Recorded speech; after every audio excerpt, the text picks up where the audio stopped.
Hey guys, welcome to the show. It's good to see you. It's good to be seen by you. I, of course, am Bill Sylvie, aka the Dungeon Delver, and this is just a little thing we do. Usually not this late because it is what would it be, 2200 on the Eastern Seaboard right now, and I do not usually start this late. Just a couple of things. I just had an absolute vice grip of a headache, which is starting to subside into like a dull, like white noise static of pain right now. And yeah, I could not hurry around this evening. I had to take my time. I had to slow down. So anyway, as you might notice, we do not have a guest. Bill T is not here, and I am guilty of Bill T not being here. So he sent me the Red Dragon. It's painted beautifully. It's absolutely gorgeous.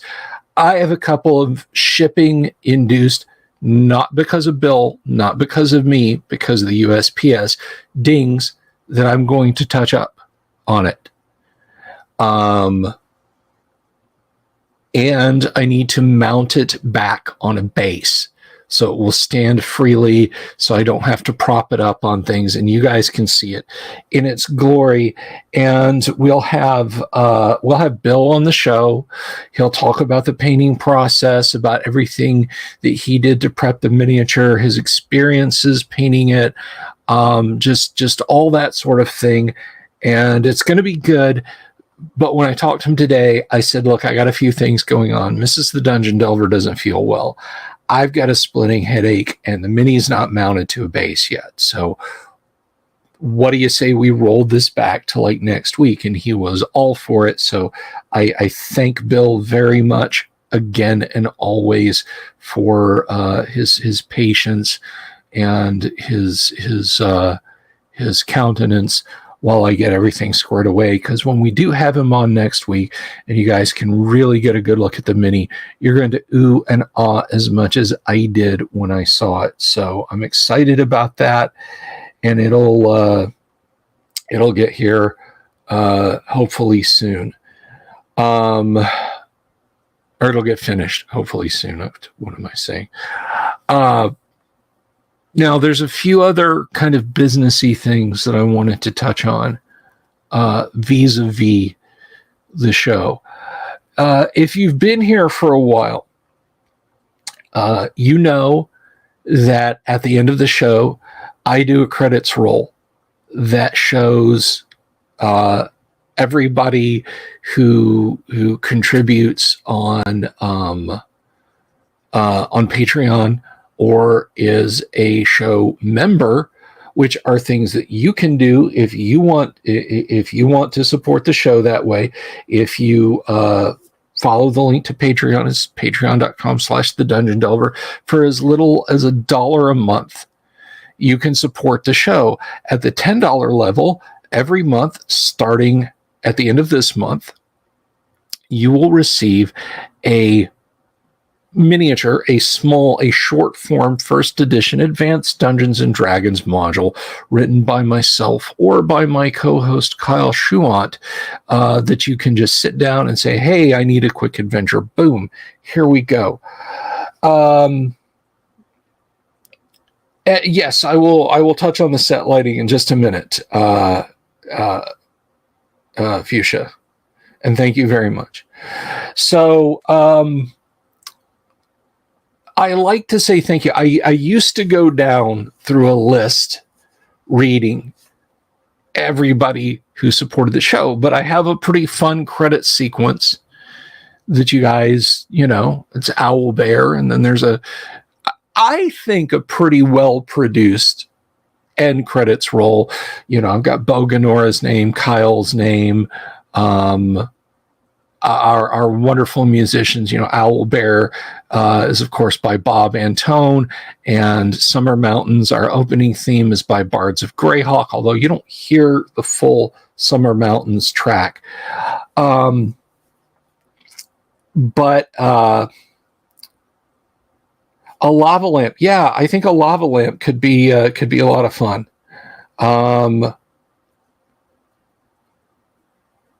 Oh, by the way, yes, you cannot post links, Vaughn.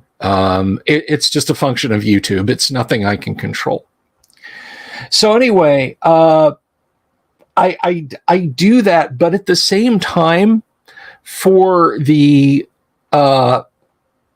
for the sake of clarity, and not to put people who have, for various reasons, decided to go a different way with their support. I keep the credits updated. So if you're like, look, things are going to be really tight for the next couple of months, I can't do Patreon, and you depart Patreon, I get a notification from Patreon, and I'll go and I'll adjust the end credits accordingly. And then if you come back, you go right back in that support list. We just started doing YouTube memberships, and guess what YouTube memberships do not do? YouTube memberships right now says you have this many memberships on YouTube. You have this many active memberships. So it shows me everybody who has signed up, and it just says this many people are active. It doesn't tell me who you are. So this is so damn awkward. But if you support the show,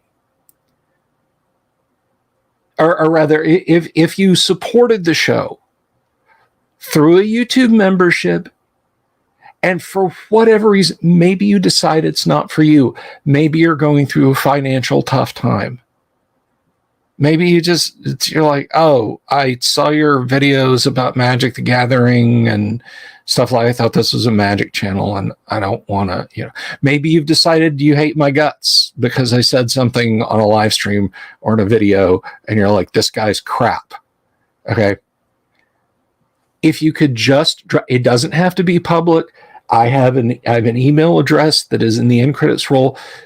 You don't even have to put anything in the body. Just say in the subject, YouTube membership canceled.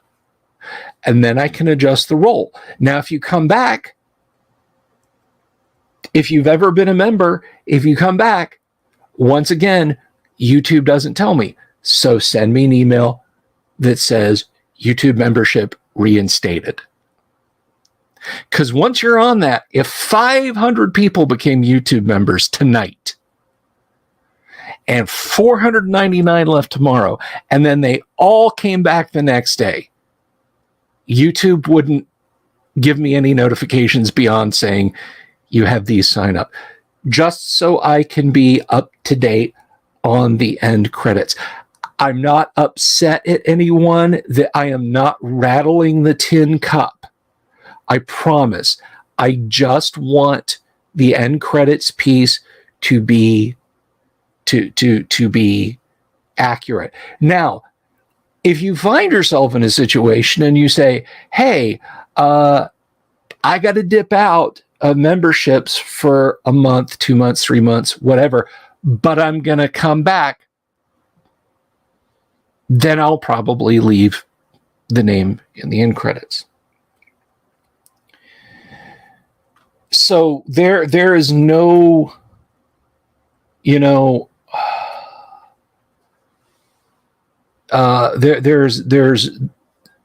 no pressure from me at all, except to just let me know. You don't have to, if like you feel terrible about it, don't.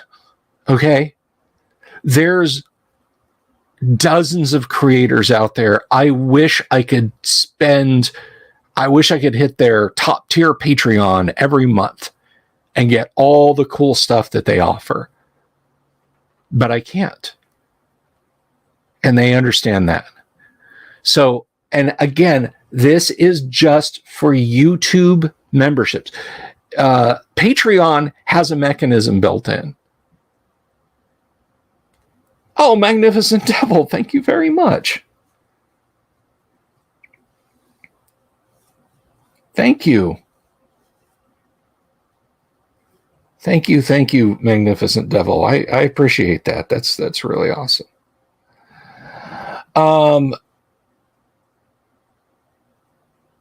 So, and I asked today, let me tell you what, so this is going to kind of dovetail into something that like gives me a nosebleed. That's great. Oh yeah. Let me just say, I'm not fishing for compliments. I'm not woe is me-ising. I literally, I'm asking members to help with production, you know? But today, so I was like, look, anybody who has ever said, Dungeon Minister, back me up on this, is the creator's control panel on the back end of YouTube not the most convoluted, ridiculous mess of a user interface? Anyone here who's got a YouTube channel, if you are monetized or have been monetized, is it not a complete and total train wreck of a user interface? So I was absolutely sure there was a way where I could see the names of active members.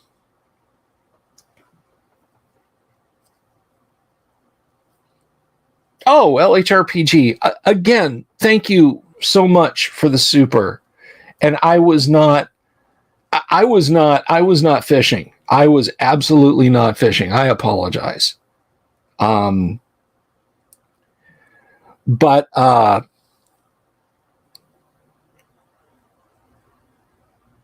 so I dug through for like another hour today. And finally I said, you know what? Let me talk to somebody at Google. That is the one thing I'll give them, is generally, like, the longest I've had to wait was 15 minutes. And it was because there was a known issue with subscriptions showing up that was broken. Thank you, Michael. I appreciate it. I'll never compliment you too either. But other than that, like, the longest wait I've ever had is like 5 minutes. So I finally, I got hold of a person at YouTube today, and they're like, a person. It was probably an AI bot that was then pipelining my question to a person who was telling the bot, go tell them this. And so when I finally got a response, because again, my question was, how do I do this? How do I view active YouTube subs?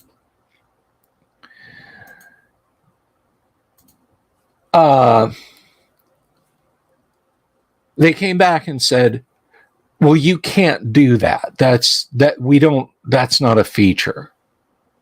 But I understand this is a concern to you. So if you would like to take a survey, I'll be sure to pass it along to our engineers, because your concern about features are important to us. And I just typed exactly what I was feeling at that moment, which was, it doesn't matter what I say in your survey. Your engineers are not going to do anything to help me.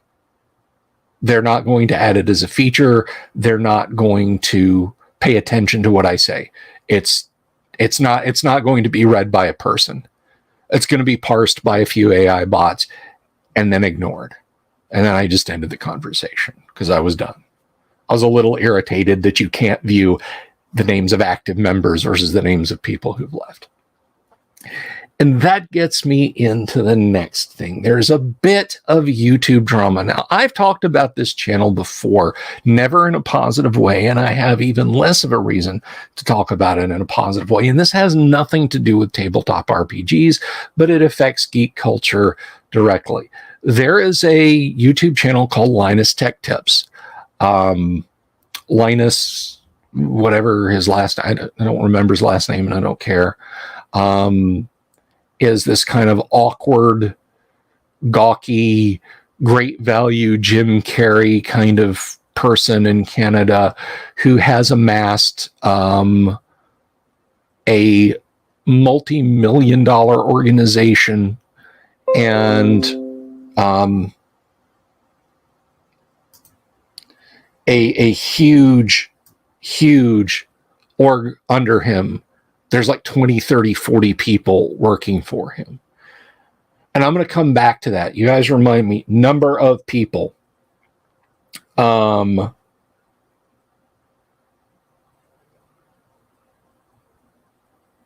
So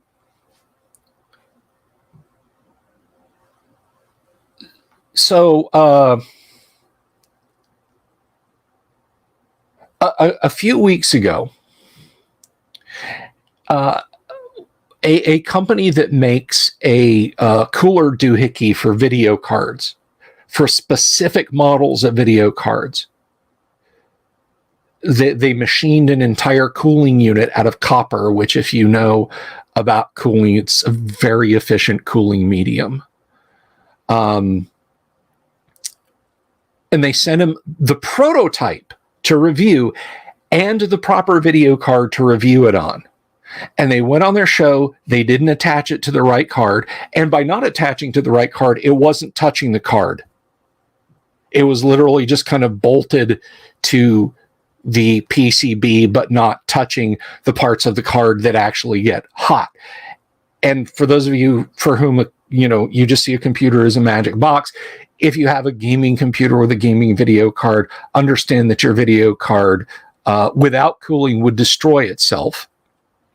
And with cooling, the chip on it, the GPU, graphics processing unit, gets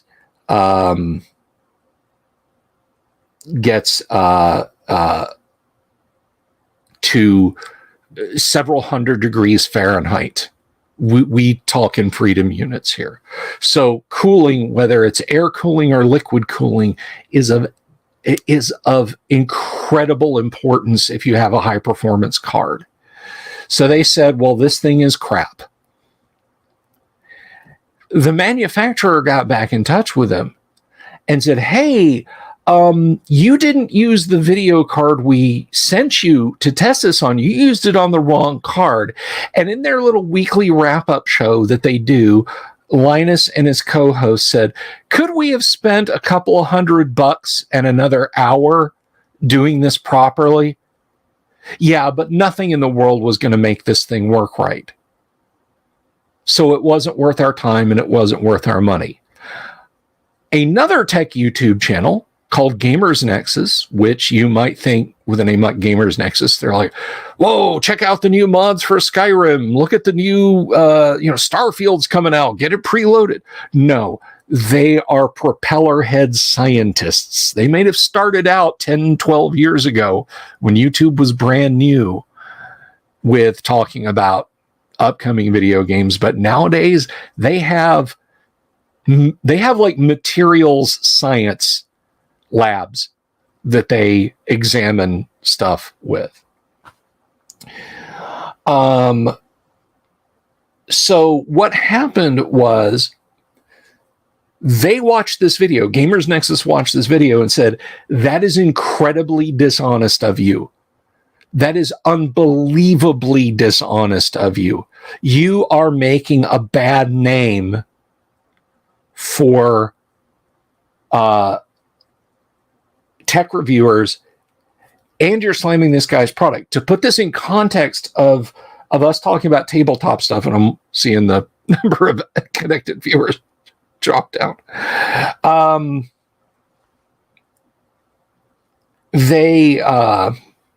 I promise I'll bring this back around to D&D at least a little bit. It would be like someone, the perfect example. I release a module for Advanced Dungeons and Dragons. I send it to, I don't know, some YouTuber that's got 100,000 subscribers. And I say, now you have to use this with AD&D. So I really want you to review this, but you have to play it with AD&D. They play it with 5th edition and they think it's jank.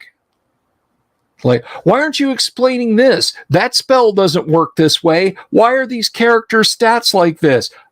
Armor class -4. This thing is this is full of typos and bugs. Don't buy this. This is bad. And then they later do in a wind up like, yeah, we could have played it with AD&D, but it wouldn't make any difference to us. We didn't want to waste the time or the money doing video production.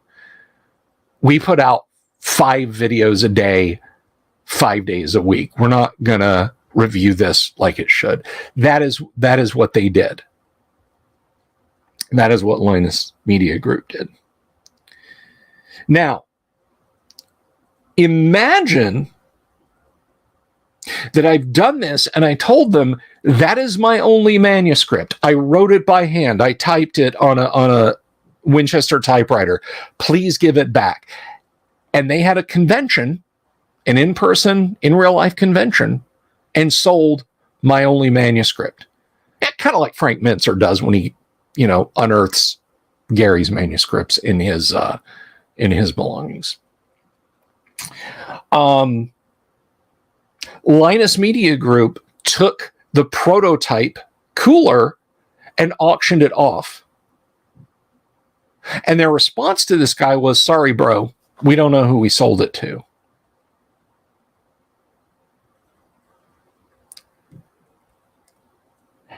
And there is this ridiculous chain of nasty, snarky response videos and forum posts straight from Linus himself. Not flunkies. Linus isn't like, yeah, I'm over here, I'm building this bespoke water-cooled PC. I don't know what's going on. He himself is going out on forums and he himself is making videos. And their first response was, so what? Their second response was, our bad. In their final response, they seem to be doing something about it. Seem to be. But one of the things, and this comes back to YouTube, and this comes back to what I was talking about, one of the things, and this drives me up the wall about YouTube, this makes literally tears of rage, is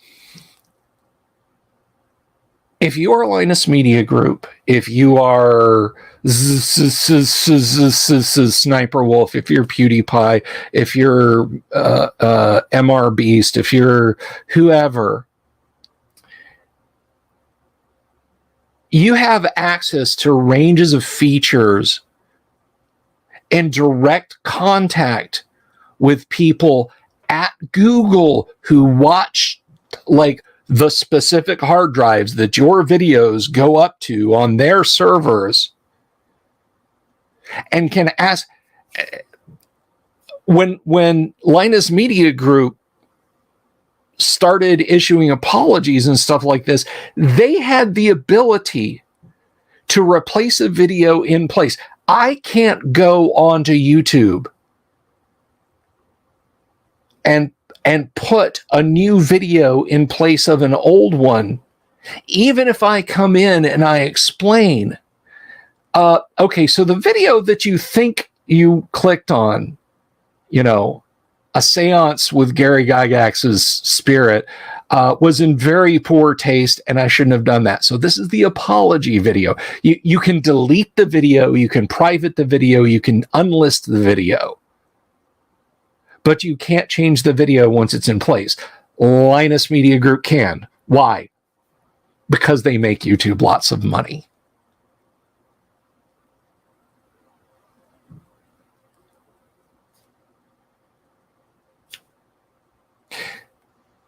YouTube keeps the rich rich and the poor poor. Now, if I ever happen to hit a nerve like I did back in January with the OGL blow up, and it pushes me, I might as well say 500 million is 500,000, right? But let's say I wake up tomorrow. This live stream goes viral because I've said Linus over and over again. And I get up tomorrow and I've got 750,000 viewers, 1 million viewers, 5 million viewers, whatever. All of a sudden, I'll have people at Google YouTube to talk to. But not now. Dungeon Minister doesn't.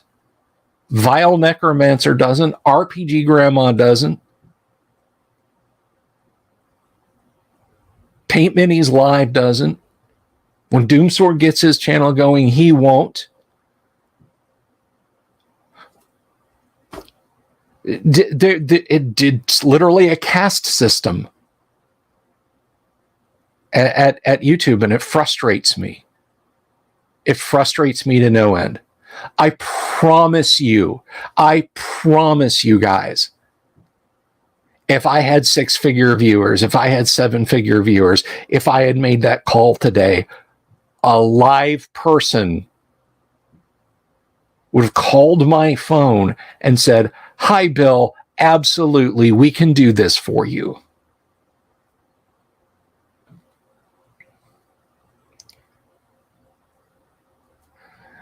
Hey, Kabuki Kid. Linus Media Group is, he is a tech YouTuber. He's got like 40 or 50 employees, produces like sometimes as many as 20 videos a week about various computer tech matters.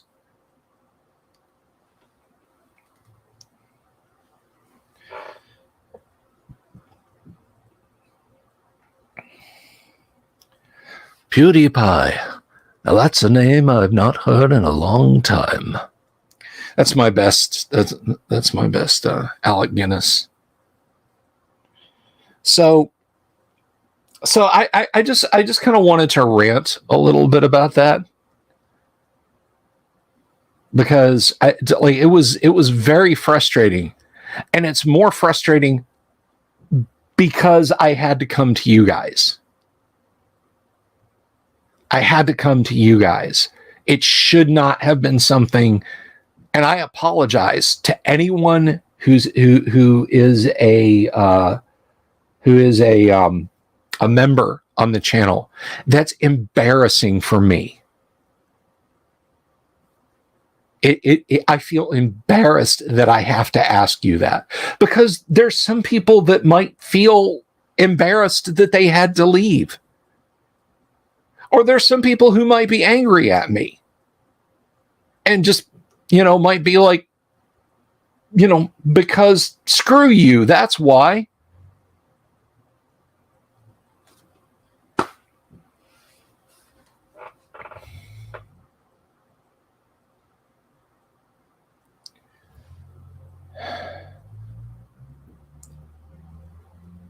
Let me try this one, Dungeon Minister. Mos Eisley Spaceport. You will never find the more wretched hive of scum and villainy. How's that?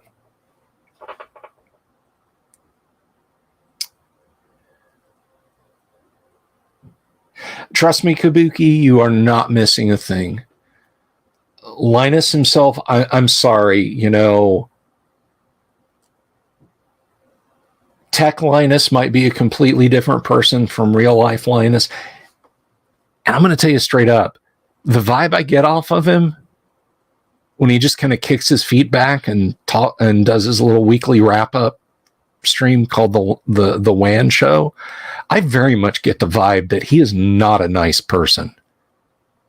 I'm sorry. I'm just sharing my view from literally 4,000 miles. He's like up in Vancouver, I think.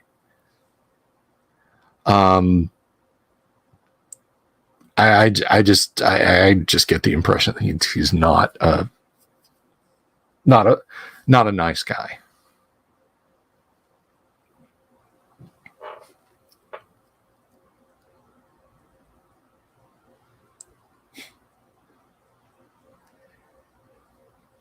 Schwarzenegger's lines in Sir Alex voice. Okay, here we go. I need your clothes, your boots, and your motorcycle. Favorite OSR rule set? Oh, wow. Thank you, Orbital Air, for bringing us back on topic. My favorite OSR rule set. I guess I have to say Osric since my name is in Osric, don't I? I feel like I have to. I mean, you know, I got Swords and Wizardry over here. I got Matt Finch's Swords and Wizardry. This is the Frog God wood grain box set version tucked away over here. Yeah, ask me an AD&D question. I want to know why doppelgangers don't die when you cut their heads off. Praxis, I would say it's probably due to their amorphous nature, that they are somewhat like the Thing. They're an advanced form of mimic. Their central nervous system is not central. It is all over their body, or their brain is in their central, is in their trunk rather than up in their head. Because remember, a doppelganger might have to mimic a dwarf or a halfling or even a gnome. They might have to become denser as well as smaller. So what we identify as a head might just contain a few ancillary organs. I mean, let me ask you this. You watch Deep Space Nine? You know, Rene Auberjonois? You know, where was his brain? Was it up in the middle of his head? Because I remember an episode where he was literally disguised as a briefcase. Like they carried him on a shoulder strap to sneak in somewhere. I don't watch DS9. If it's on when I'm going through a room or something, I'll watch it for 5 minutes because, thank you, Odo. Distributed nervous system, exactly, Orbital Air. Like you can't stab into the middle of a doppelganger and hit something vital. I mean, you can chop them into enough pieces and render enough trauma that they lose enough fluids that they are deceased when they hit the dungeon floor. But I don't. Yeah, I mean, there's probably no skeleton, or if there is, it is like a temporary lattice work of a skeleton. Like they very quickly assemble a lattice work of calcium, and then the longer they maintain that form, it may even be more like cartilage. Like they just have blobs of cartilage that stick together and form an approximation of a skeleton. Oh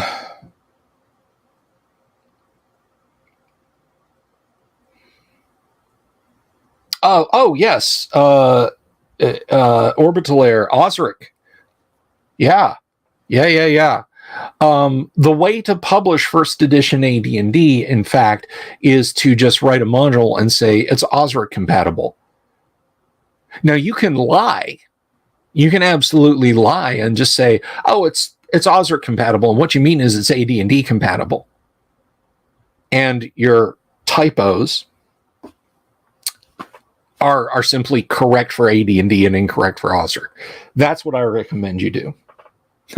Magnificence. The right answer is a wizard did it. An insane wizard. That's key. You got to remember, if you're going to blame it on a wizard, you have to say it's an insane wizard. You have to say it's an insane wizard.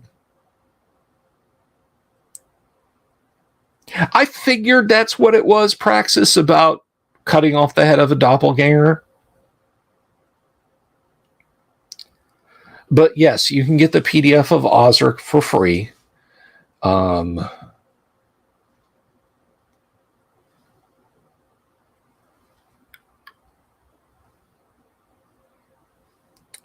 porting old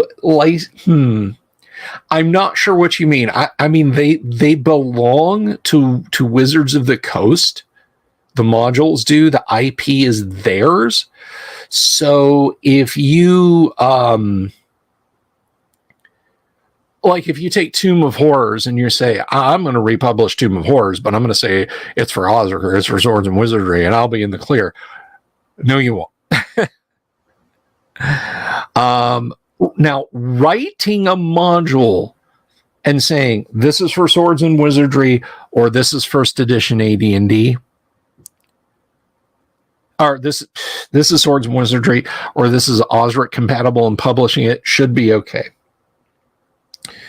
Can a person publish a 1E module without issues? Yes. I have 5 modules for first edition AD&D. Well, 1, 2, 3. I have 6 modules for first edition AD&D that are floating around out there. And neither Hasbro nor Wizards of the Coast has said anything to me, and they've been out there for 20 years. If you mean publishing to sell, you might have a problem. Selling is different from publishing. But I also want you guys to understand, I'm not a lawyer. We should have Ty Beard on one of these days to answer these questions. Are there any good resources for quick NPC generation? Any tips for creating convincing NPCs or even groups of NPCs for a tavern style setting? Yes, actually, one of the best resources that I can recommend off the top of my head. Watch, I'm not going to be able to put my hand on this. Oh, look, it's my California shot glass that I got from Fuchsia Cone. Let me see if I can grab this real quick, and if I can, I'll show it to you guys. And I probably can't. I almost certainly can't, because that would be too convenient. Okay, I know it's up here. I just don't see it. But Rogues Gallery. Rogues Gallery. It was published by TSR. You know what? I think this is important enough for me to dig out. Hang on a second. Yeah, Vaughn and Local have got it. Let me see if I can grab this. Rogues Gallery. I grab my copy of Rogues Gallery, please. Probably not. Probably. I mean, again, it's up here, but of course, where? It's DM stuff. That's not it.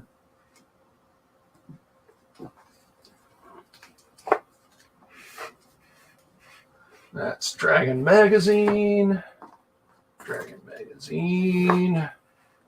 That's basic stuff.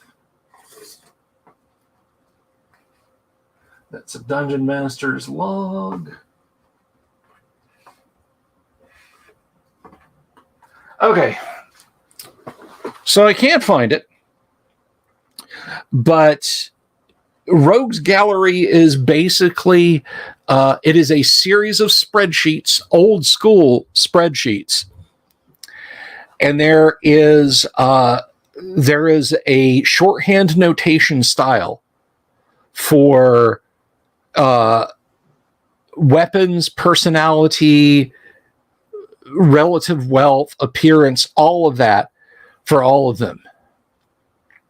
Unfortunately, they're not evenly distributed, so it's not like this 25% is low level, this 25% is medium level, this 25% is high level, and this 25% is ultra high level. You might want an NPC in a tiny little village, and you're like, oh, I want this to be a fighter, and he's lawful good, and he's kind of the sheriff. So you roll your percentage dice, and you get like a 13th level chaotic evil fighter who has, you know, a bastard sort of vampirism or something like that. So you'll have to make some adjustments accordingly, or just manually pick. Just kind of go through. I need fighter one, fighter. Okay, fighter one, human, perfect. That one.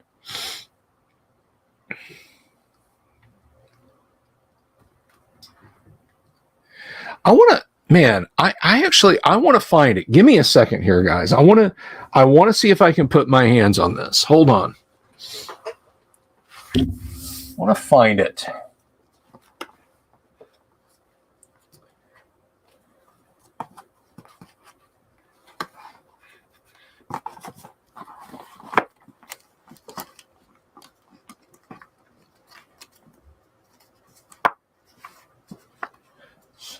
Done. D series. DM screen.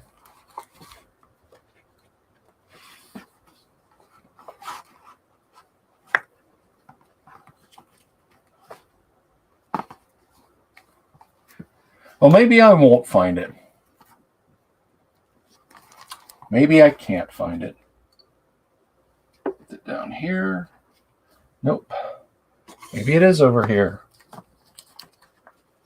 Bunch of basic stuff. Basic.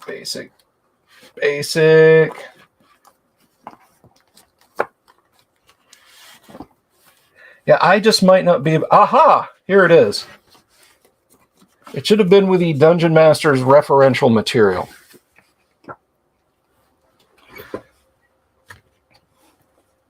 So here we go.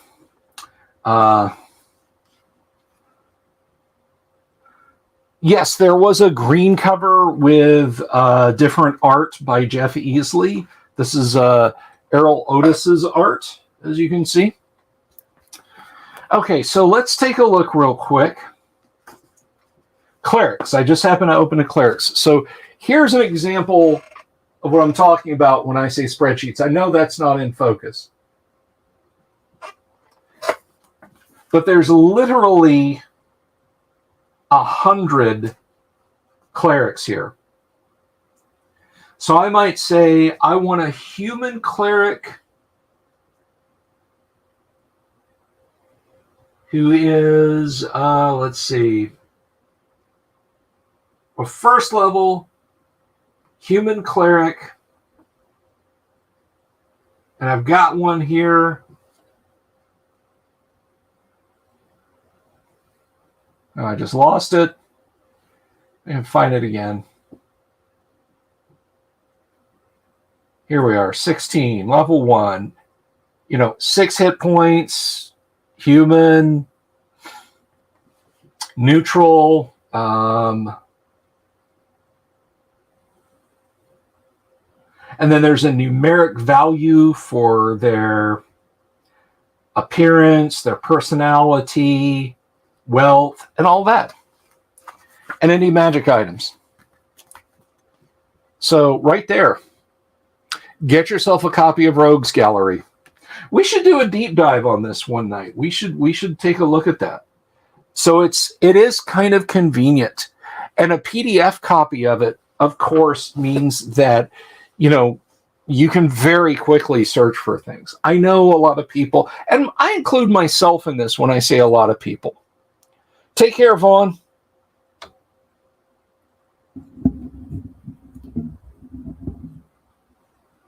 Our dungeon minister, Vaughn, was dipping out.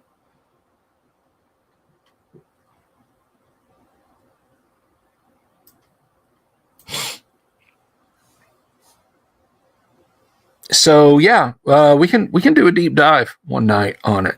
It's full of random stuff. Maybe we can have fun with Kyle and do that, because we like that randomness with Kyle. But anyway, to get back to what I was saying about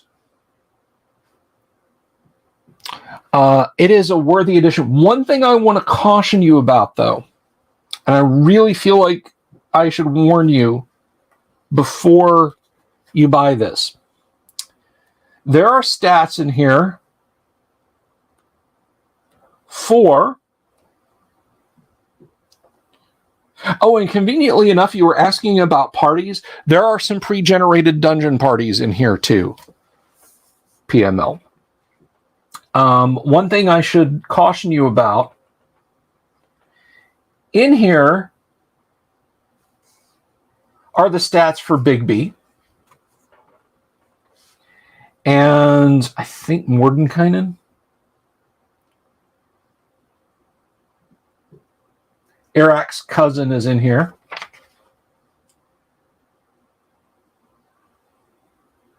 Yeah, Mordenkainen. So Big B, Mordenkainen, Rigby,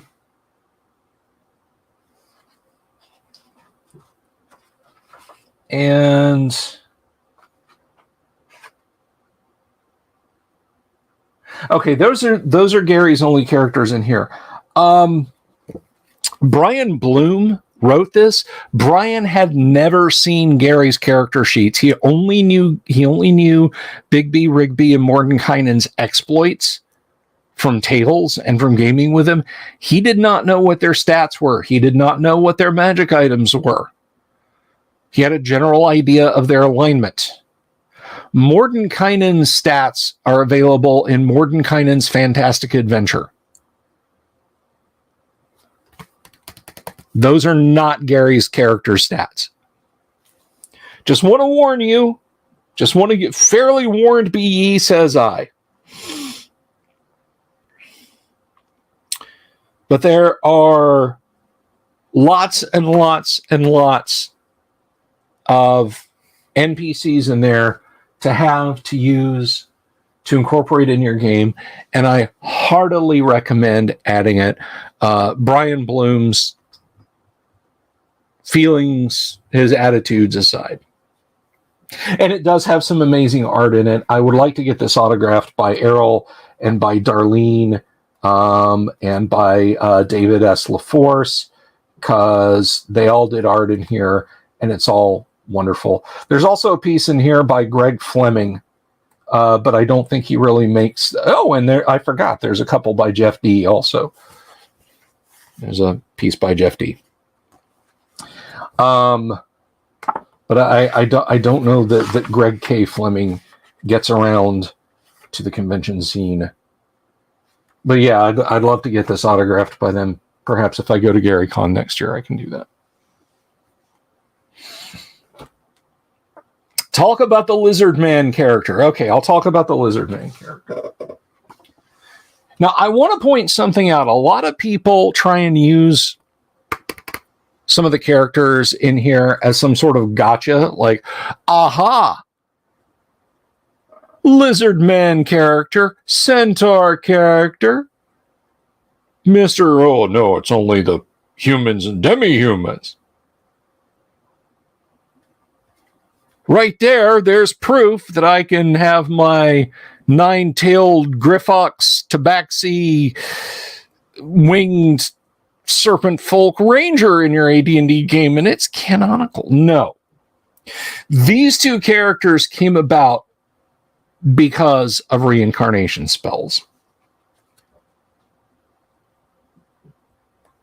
So let's take a quick gander, because you have asked. So we have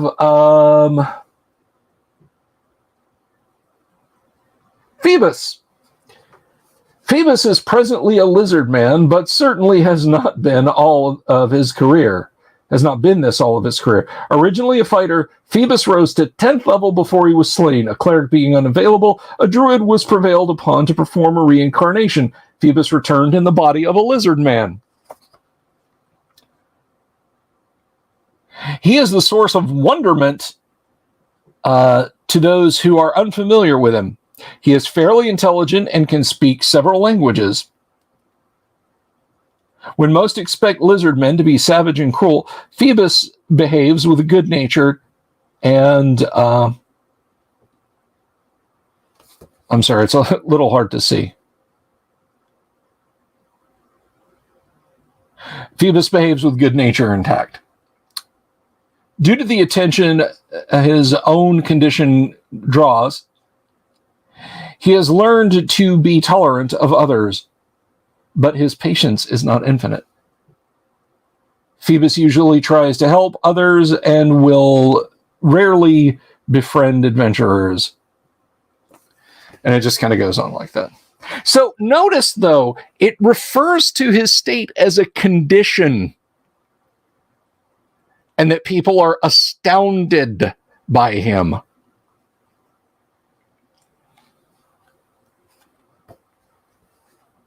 I have not heard the Owl Bear song. Besides, as far as I'm concerned, there's only one Owl Bear song.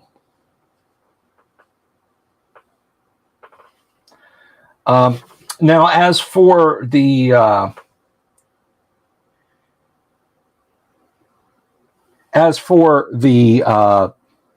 centaur Talbot, early in his career, the lawful good Talbot died while on a mission for a druid. This druid, unable to raise Talbot, reincarnated him in the form of a centaur. As such a change of nature was difficult for Talbot to comprehend. So a drastic alignment change caused him to become chaotic neutral. Talbot is a lonely figure, unable to speak centaur, and ostracized by both centaur and human society. He has loosely attached himself to a small lord's cavalry, acting as a special scout. In return, he receives special quarters, necessities, and the freedom to adventure, provided he reports what he has seen to his lord. On such trips, his companions are few and well known to him. As a centaur, Talbot discovered many advantages and disadvantages. His horse-like body has precluded all but wilderness adventures, as he cannot negotiate in dungeon passages. He has also found that he must consume enormous quantities of food to sustain himself. He does have an advantage in speed and carrying capacity. His strength score applying mainly to the human and not the horse part of his body. He may fight with weapon or hooves in normal circumstances. I'm sorry, it's really hard to read. It's kind of dim here. Talbot has traveled extensively, journeys of 2 or 3 months being typical for him. He prefers to rely on his charge and speed capabilities, a lance being his favored weapon. He will avoid using potions, as he is always unsure of their effect on his metabolism. Most spells, however, appear to have a normal effect on him. See, this is what would drive me. If I were Talbot or if I were the Lizard Man, I'd be like, I am going to find a magic user to polymorph me back into a human. That's just going to be it. Hell, I may even ask the DM if I can deliberately blow the system shock roll so that after the spell I can just be like, well, what? No, I've always been human.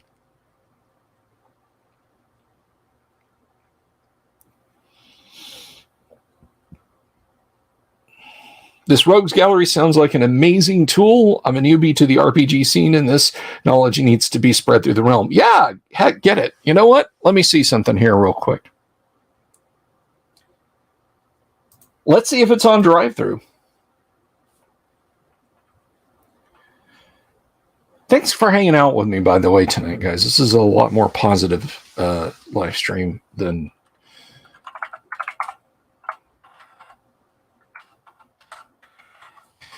I had originally thought it would be. Let's see.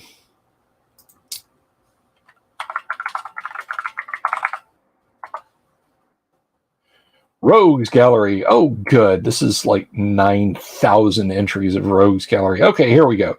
Rogues Gallery 1E. It is only available as a watermarked PDF.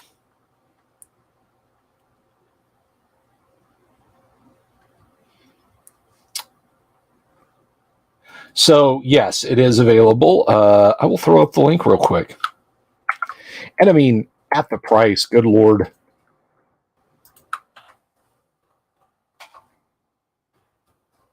$2.99. That's eminently affordable. Hell, I'd send that to Lulu and get it printed up.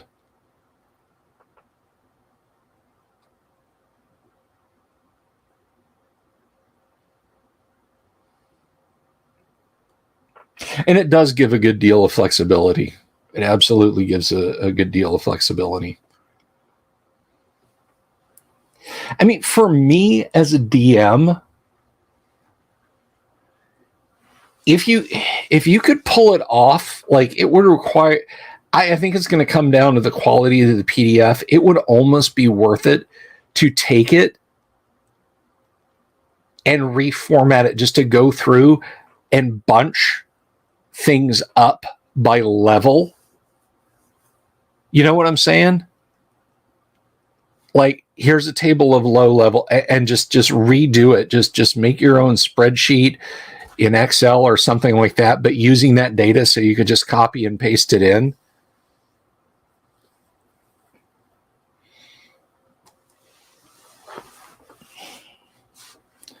But I mean, $2.99 is absolutely worth getting. And I mean, when you look at something like, somebody was, I can't remember where I saw this posted recently, but somebody was talking about a new online printing service that just will do one-off stuff. I'll have to go back and see if you can do the saddle stitched at Home Depot, at Office Depot.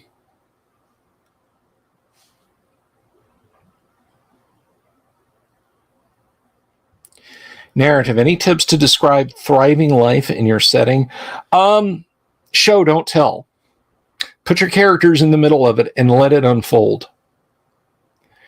I mean, think about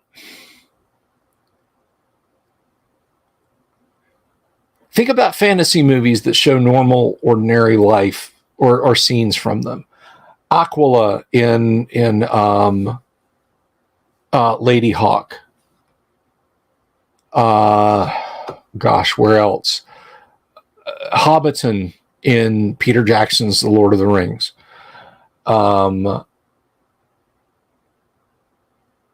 Or even Gondor, Minas Tirith in Peter Jackson's The Lord of the Rings. The city in Dragon's Lair. I don't remember what it was called. Just think of those places and throw out your best superlatives and say, you enter the city gates, the air is stale and oppressive, the smell of horse dung hangs in the air, the clop of hooves on cobblestones as tradesmen go by in their wagons, the yells and cries of beggars as they call out for alms, the grunts of workers as they work to patch a tower that is that needs repair, the bawdy calls of tavern wenches, calling out to offer the wares of their inns, the sly look of scarlet dressed harlots, the laughter of children as they gamble and play in the midst of all of this. And then let your characters interact with it. We're going to go talk to the workmen and ask them what happened to the building.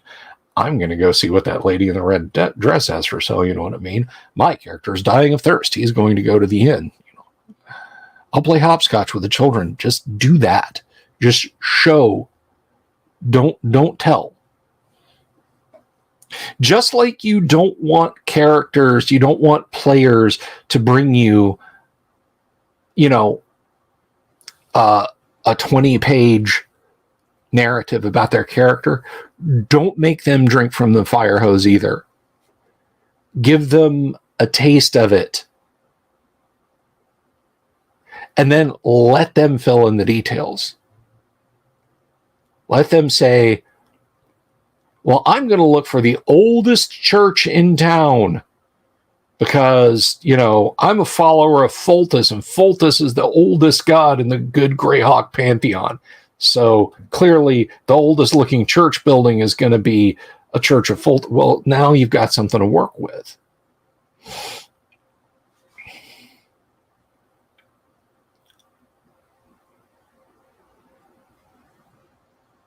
How to describe things that epically when we have that stick, Bill. When we have. Sorry. Yeah. What was the city? Zamora. The crossroads of the world, you know? The city of Zamora.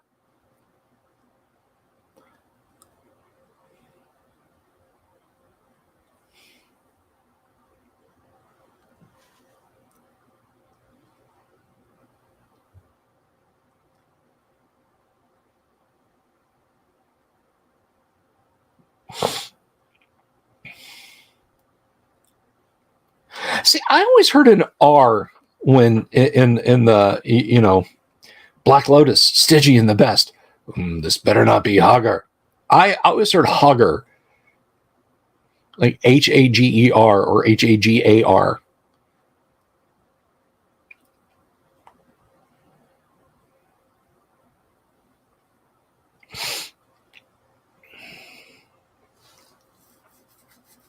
So just literally show, don't tell. Don't get overwrought into narrative.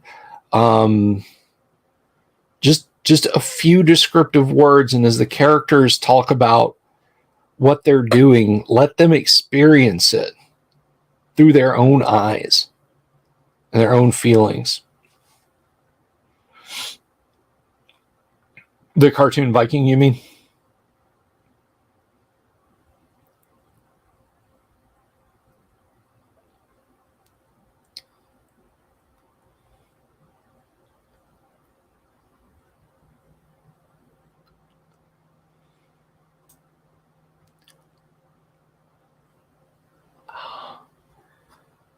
Sorry, my neck is just hurting.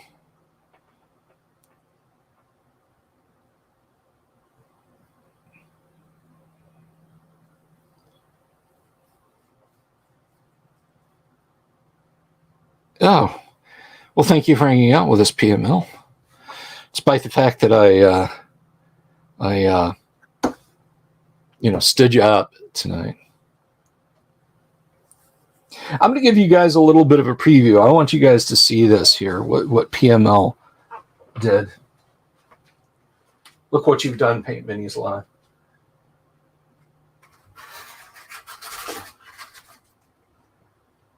Look at that. Huh? Look at that. Just a sneak preview. Oh, come on.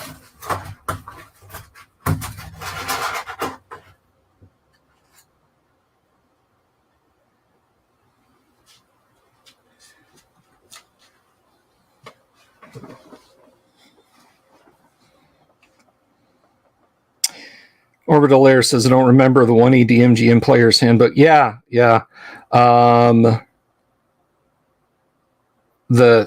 type, that is a 9-point Futura. It might even be 8-point. I don't think it's much smaller than that.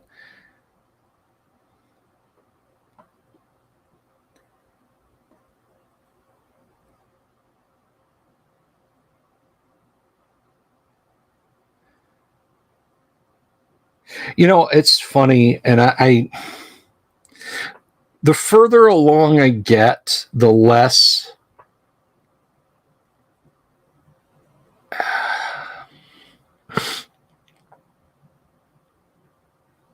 I don't know, the less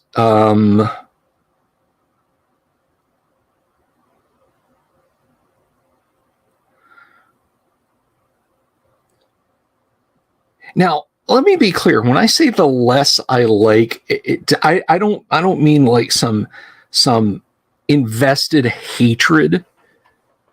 But I just feel like I don't enjoy the Lord of the Rings films now like I used to back in the early 2000s. I appreciate what Peter Jackson tried to do.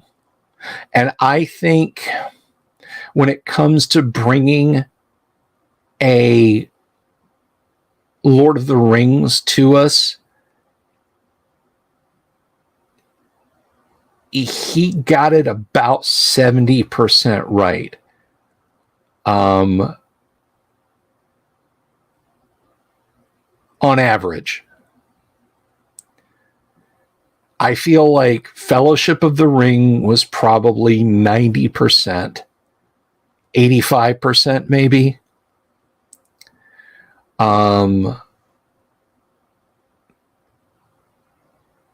Two Towers was, in my opinion,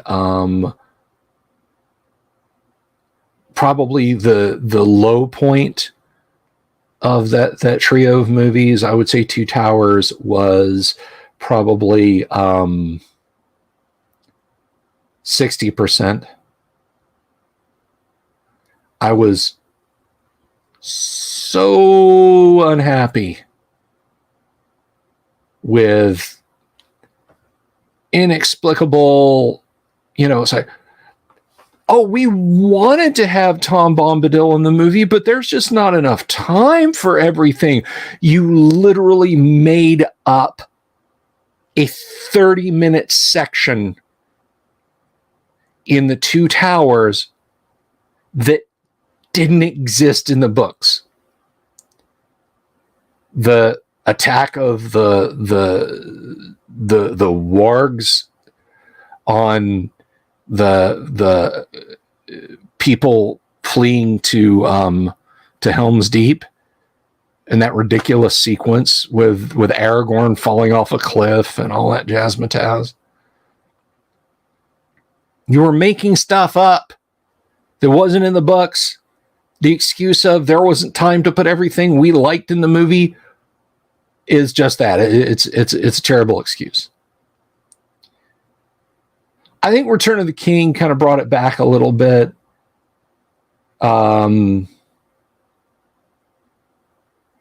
I'd give Two Towers like 60, but Return of the King brought it back to like 75 or 80.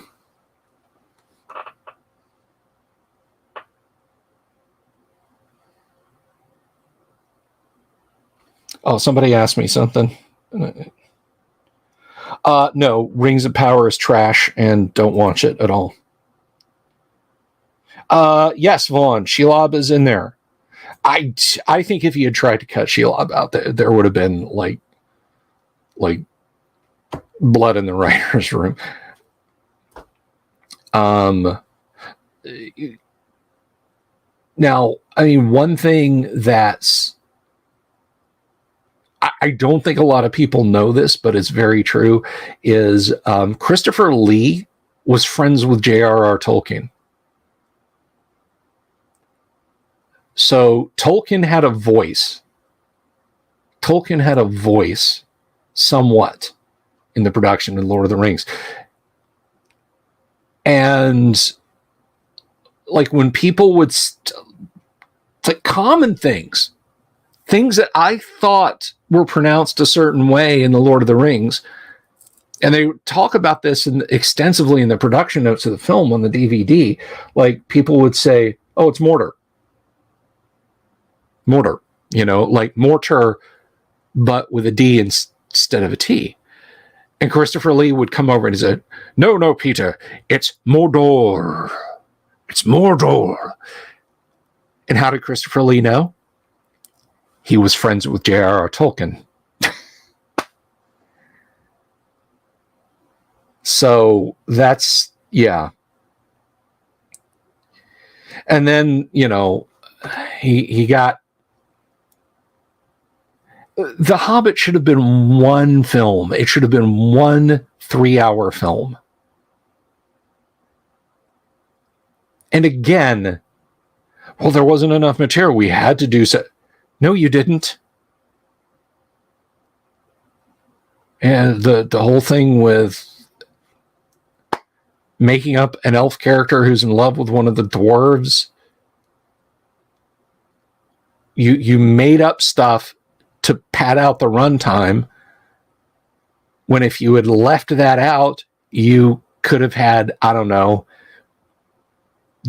one of the things that Guillermo del Toro wanted, which was Ron Perlman playing Beorn. I don't know. The Molten Gold roller coaster.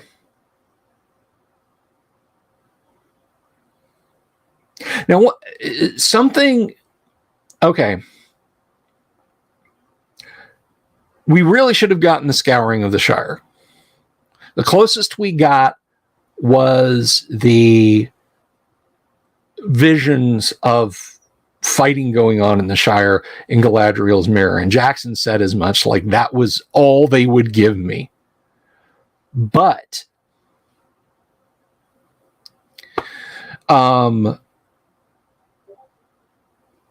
when asked about, what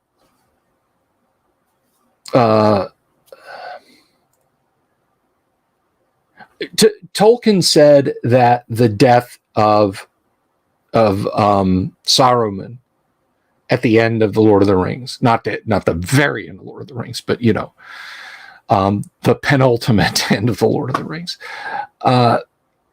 He had written in his notes that if he hadn't come back around to that, if he had just had half-orcs had been the one despoiling the Shire without Saruman being the one who did it,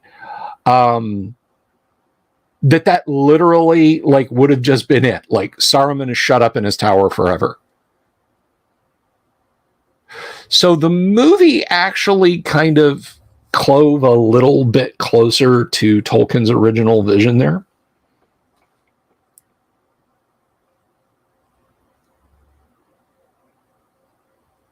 Yeah, I might do that.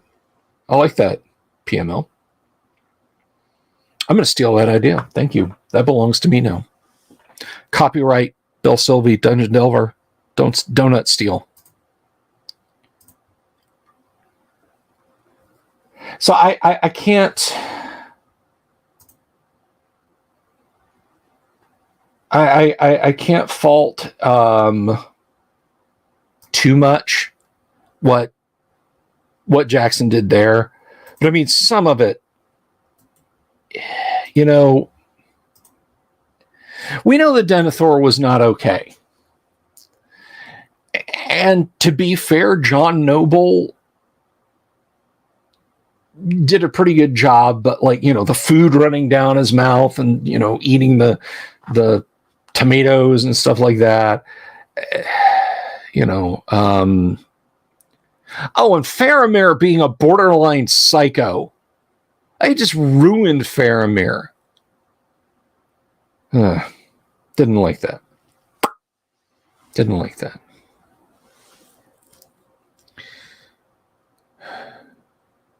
Yeah, Jackson trying to inject humor.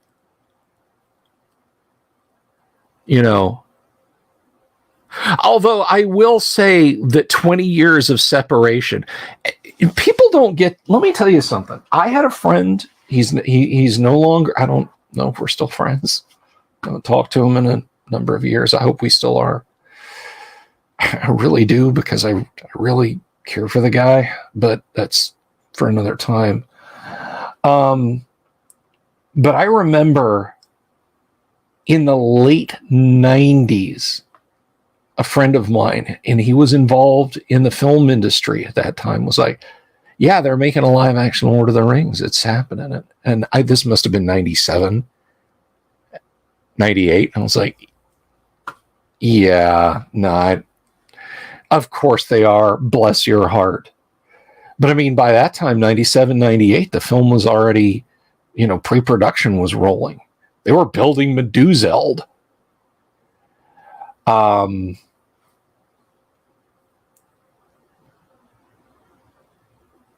I'm so glad that it was Jackson, if it was going to be anybody. And when he told me, when he was like, yeah, it's Peter Jackson, I was like,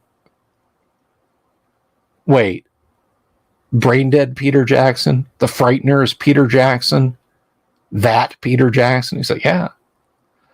I was like, what are you going to tell me next? The Hobbit adaptation by Toby Hooper? The Silmarillion by George Romero? It was just like, I didn't know what it was going to be like, but I think, again, I think in the overall, I think he gets a 70. But we didn't have time for everything. You had time to make up scenes like Frodo being dragged all the way to Osgiliath by a borderline paranoid schizophrenic Faramir.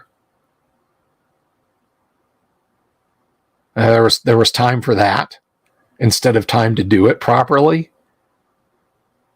We didn't have time for the songs or Tom Bombadil, but you had time for a 30-minute sequence. And Aragorn was, I'm sorry. Look, first of all, Viggo Mortensen is an amazing actor. Absolutely great actor. Aragorn was turned completely inside out. I do not want this. I do not want this. I don't want this. I don't want it. I just want it. I can't do this. Oh, woe is me. Like a Michael Moorcock character. Aragorn drew the sword that was broken. He told the hobbits, I'm a gosh darn king. If it's in my power, I'll protect you. I'm going to be king someday.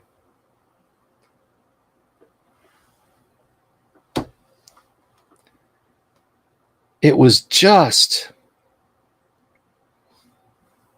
It was just... Anon, I've heard of that. I've heard of the fan cuts. I used to have one. I lost the hard drive it was on, and I never got a chance to watch it. But yeah, it was just not a good portrayal of Aragorn. He had the air about, and again, Viggo Mortensen. I mean, for what he was written, what he was given, he hit it out of the park. He looked like a lived-in, bedraggled, tired dude. But that wasn't the Aragorn from the books. That was something created whole cloth for the film, and I didn't like it. And you know what I absolutely adored? Every minute of screen time she got. I loved was Cate Blanchett's portrayal of Galadriel. Perfect in every way. Perfect in every way. Alien, mysterious, kind, cold, but cold in a way that like Christmas snow is cold. Not cold and harsh like a glacier. You know what I'm saying? So just phenomenal. Hugo Weaving as Elrond. Loved that. Loved that. More of that, please. More of that.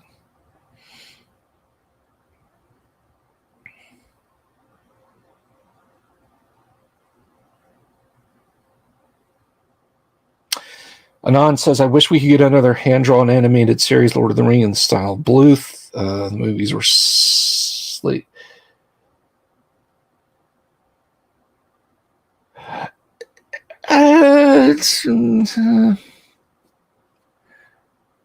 I think you mean Ralph Bakshi, Anon, but I mean, I felt like Bakshi took liberties also. Like, Viking barbarian in a mini skirt Boromir.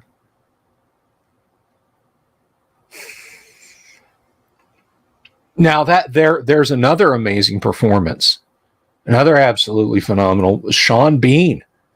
Sean Bean is Boromir. I think he played it too cute by half, because I feel like right off the bat, you were like, if you had never read The Lord of the Rings, if you'd never seen The Lord of the Rings, you'd have been like, yeah, that guy's, if you knew nothing about The Lord of the Rings, in the back of your head be going, there's going to be a scene where he tries to take the ring from Frodo.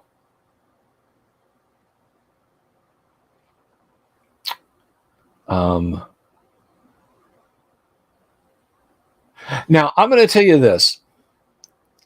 I've mentioned this before. The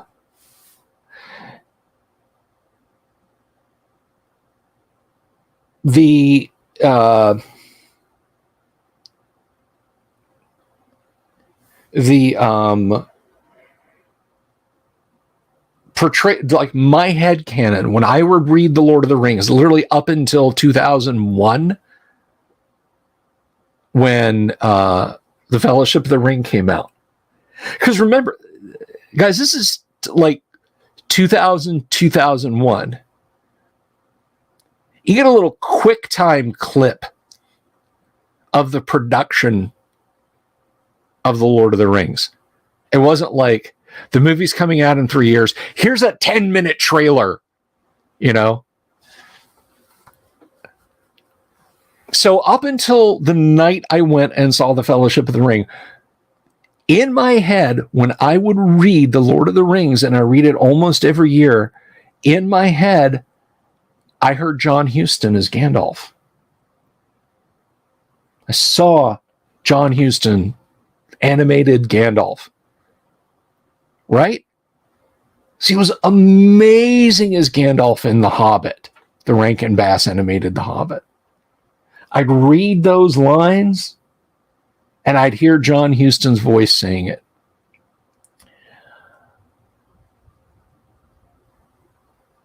But after Sir Ian McKellen's performance, that changed. That changed. That is my mind's eye vision, my mind's ear, if you will, perception of what Gandalf looks and sounds like. When he rolls it, man, he cooks when he describes fighting the Balrog. And he just brings it. There I threw down my foe and smote his ruin upon the mountainside. I mean, I get chills, man. It's just fantastic stuff. I love his portrayal of Gandalf. Another great piece of acting, but disappointing writing compared to the book. Now, Miranda Otto, she really brought some wonderful gravitas as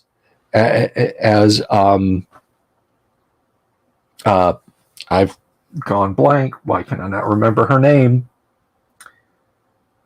Éowyn.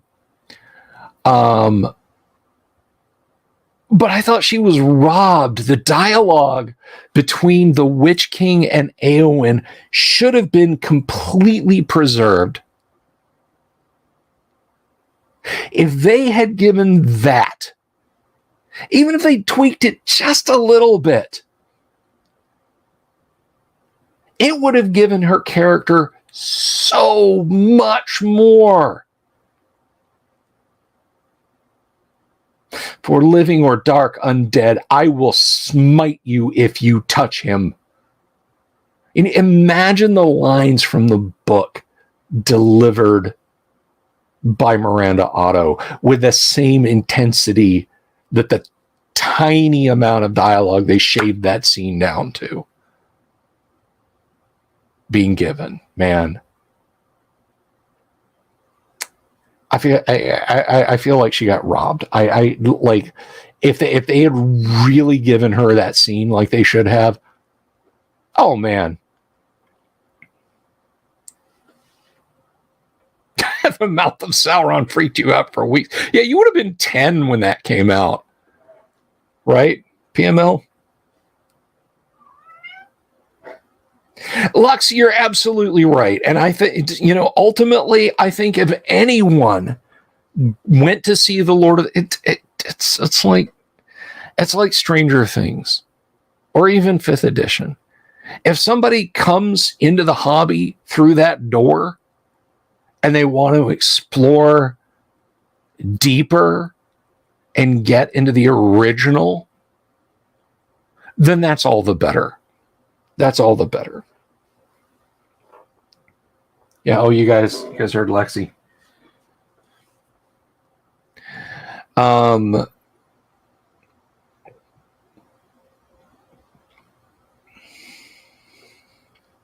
are you guys talking about? Zardoz? Yeah, so the Mouth of Sauron was played by Bruce Spence, who was the bush pilot and the gyrocopter pilot in Mad Max Beyond Thunderdome and Mad Max the Road Warrior, respectively. And the mouth, that's his mouth, but they digitally flipped it upside down. If you've ever seen Bruce Spence give like a big wide smile, I mean, I hope it's not an issue, but that dude has some receding gums or some tall teeth. There's not too much work they had to do.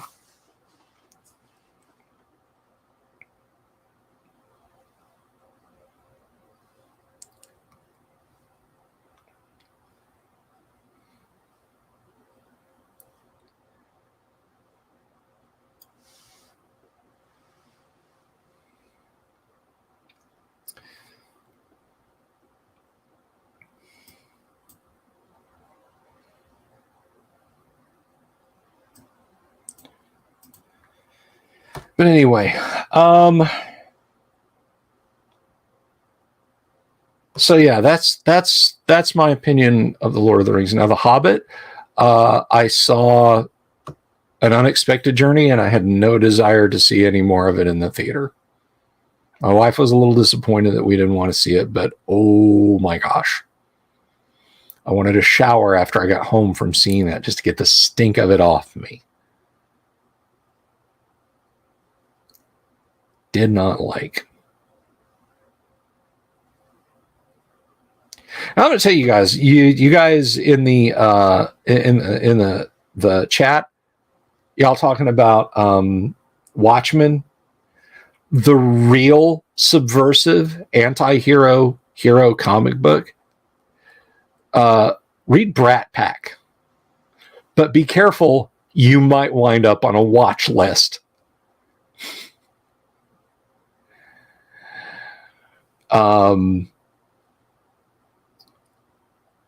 Brat Pack is to youthful sidekicks for superheroes as Watchmen is to caped superheroes.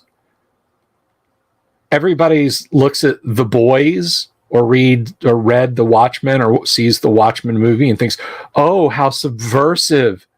No. Rick Veitch, Brat Pack.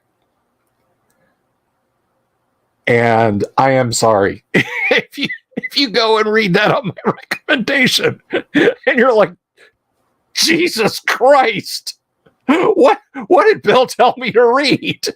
I apologize in advance. Brat Pack will mess you up. Brat Pack is like I said, you could wind up on a watch list reading it. Because Brat Pack just Brat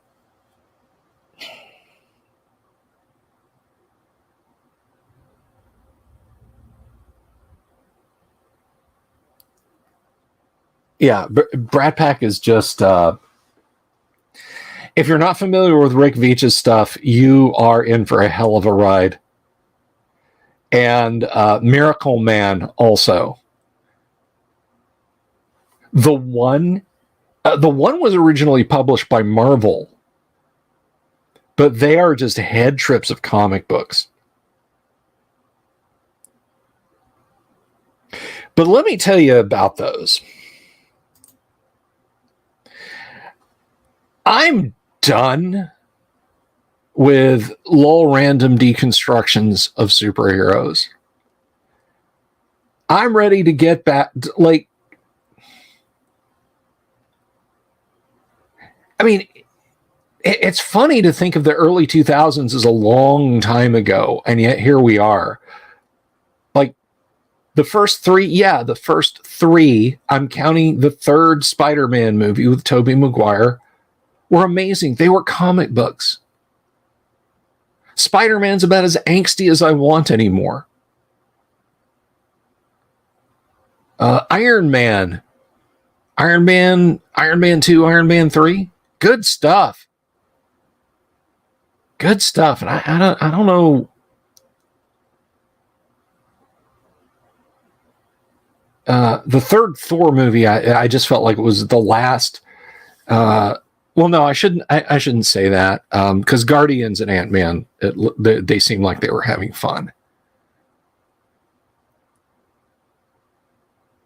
But I'm just kind of over deconstruction, you know.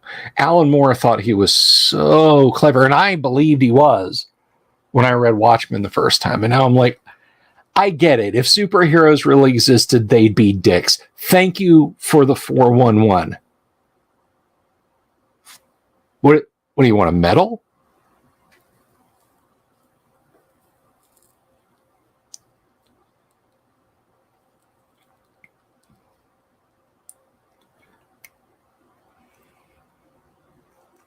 Yeah, that's what, and I guess John Stewart Keller, you kind of hit on it. It's best as a rare, interesting character study.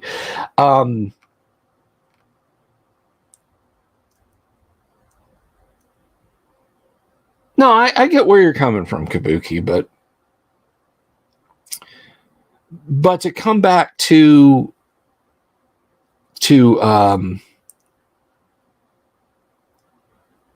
I lost it. Scrolled up. Hang on a second.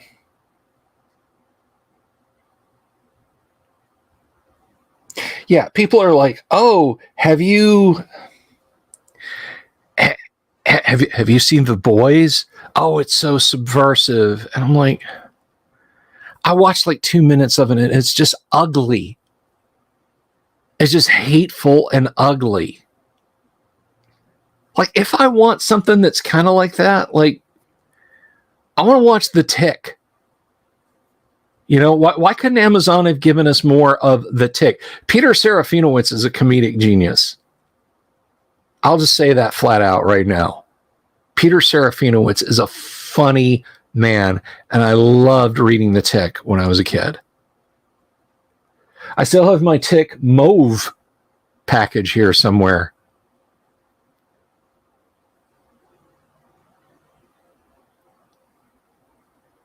The animated The Tick was really funny. John, I heard that when you said the message in the Critical Drinker's voice. The message. I can't do it, but you know what I'm saying.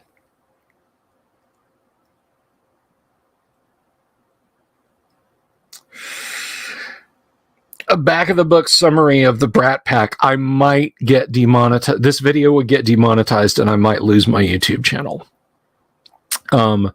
So I will give you this is what you would tell your mom if you were trying to convince her to give you the money to buy the Brat Pack when it came out. The Brat Pack deals with a group of superheroes in an unnamed city that is basically supposed to be Pittsburgh. We don't see or interact with the superheroes that much. it deals with superhero sidekicks and what they go through to work with and around superheroes. Rick Veitch wrote Brat Pack after the death of Dick Grayson in the Batman comic books, when Joker literally beat Robin to death with a crowbar because people called in. They called an 800 number and wrote in and said, yes, we want to see this. We want to see this happen. And he was kind of disgusted by that. And he was kind of disgusted by the concept of superheroes taking wards, 10, 12, 13, 14-year-old kids, and having them as crime-fighting sidekicks. And if you think Watchmen is a brutal deconstruction of costume superheroes, Rick Veitch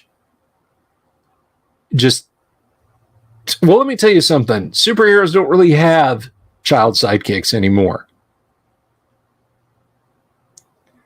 And I'd like to think that it's largely because of Brat Pack.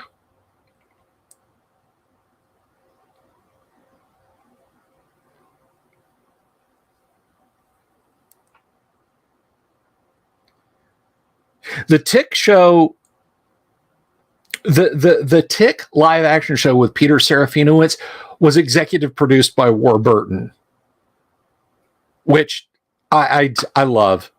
I love the fact that Patrick Warburton saw this and said, yeah, hey, I'll back that. I'll executive produce that. I love the Tick. I love playing the Tick. Yeah.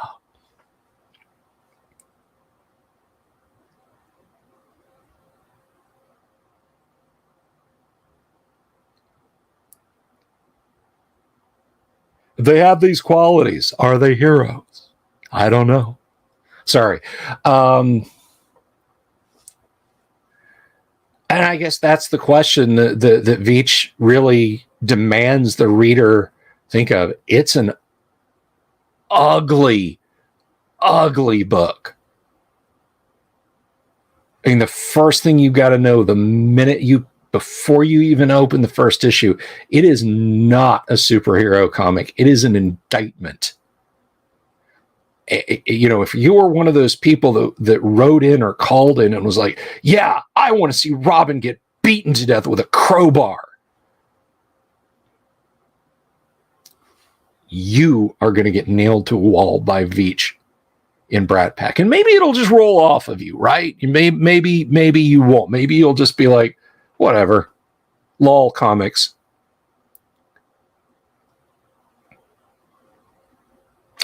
I know just the scene you're talking about, Michael Connor. I know just the scene you're talking about.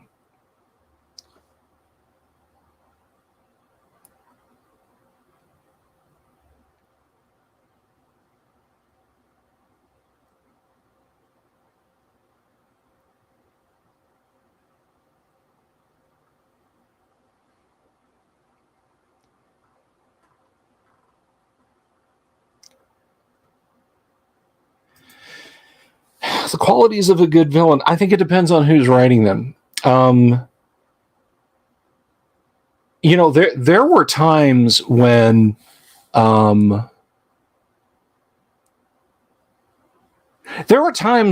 like, depending on who was writing them, Dr. Doom could be almost approachable. And the Claremont run of Magneto, the guy was practically a superhero. You didn't love to hate him.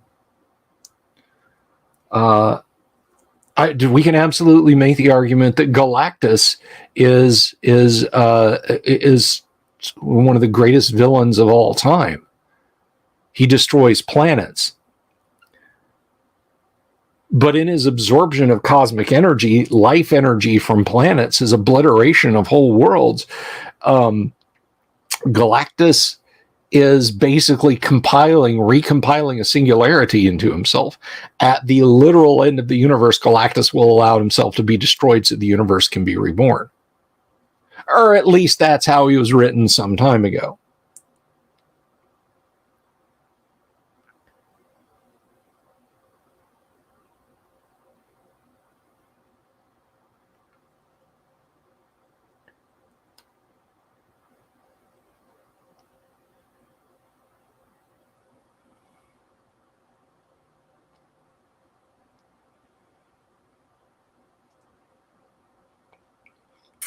Jean Grey, yeah, that's not terribly wrong. Now, I mean, and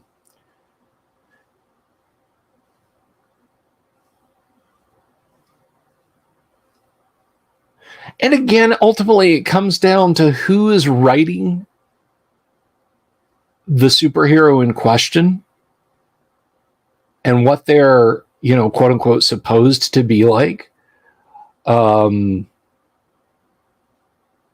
There's a Punisher comic. There's alternate what ifs, blah blah, whatever. But there's a Punisher comic called Punisher: The End, where the Punisher is locked up in Rikers Island, and it is implied. It's written by Richard Corbin, by the way. Well, the art's by Corbin. I can't remember who wrote it now off the top of my head. But anyway, it is implied that there are no other superheroes, that this is just a universe where the Punisher existed. In fact, the Punisher himself alludes to that later. Punisher versus Archie was interesting. But Punisher...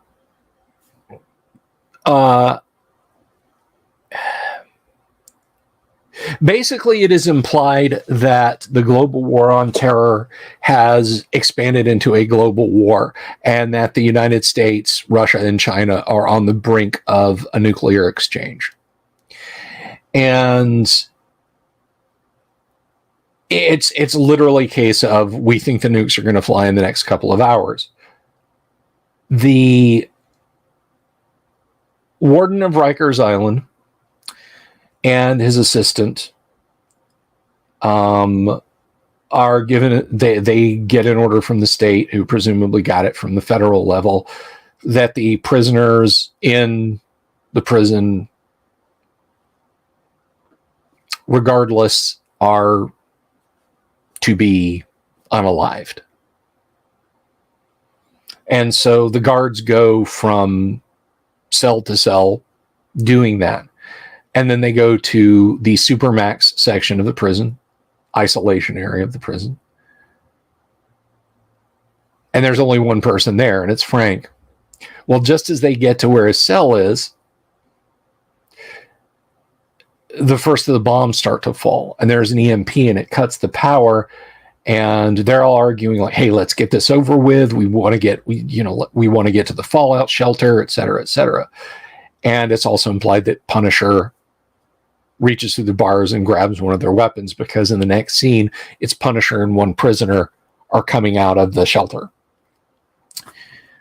And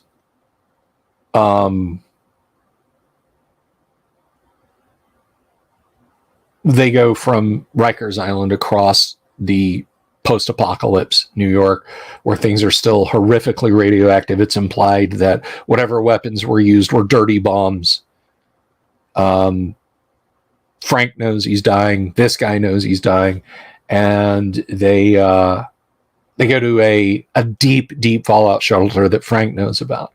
And the people in the fallout shelter are elite politicians, businessmen, so on and et cetera. And it basically ends. It's implied that they are the last people on Earth are in this shelter. And Frank basically goes on this polemic about how everything bad in the world is because of people like this. And so he massacres them.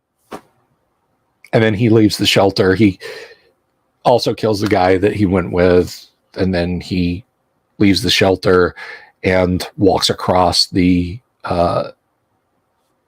still burning ruins of New York, presumably to die from radiation exposure. That's pretty villainous. Okay? That's pretty villainous. But there's other writers that would never have Frank do that, even under those circumstances. He would never do that.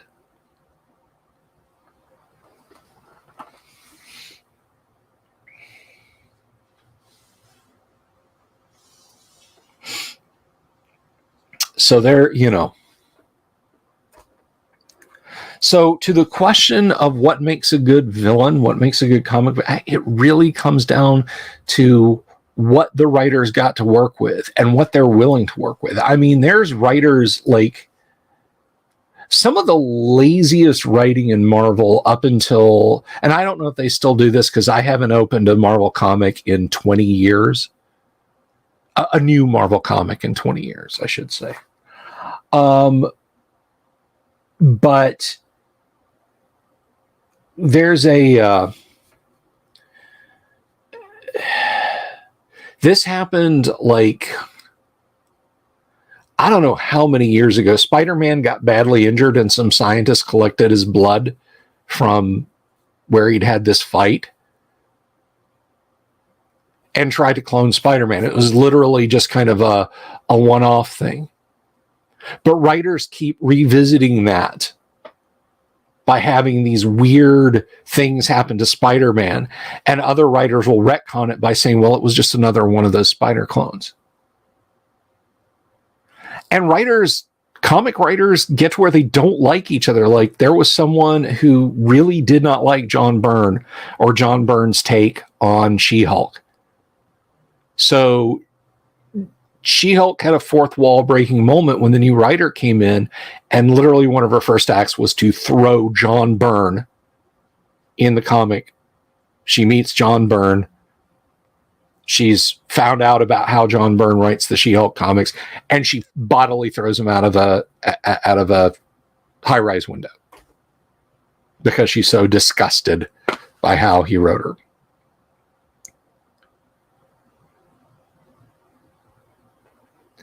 And so that's kind of the like, there was a guy who had a storied run as like the chief editor at Marvel, and a lot of people hate the guy because of his politics. And despite the fact that under his hand on the helm was one of Marvel's most successful periods ever into the 1980s and even the 90s, his legacy has just been obliterated. And I'm trying to think of who that was. Was it Jim Shooter? Maybe it was Shooter.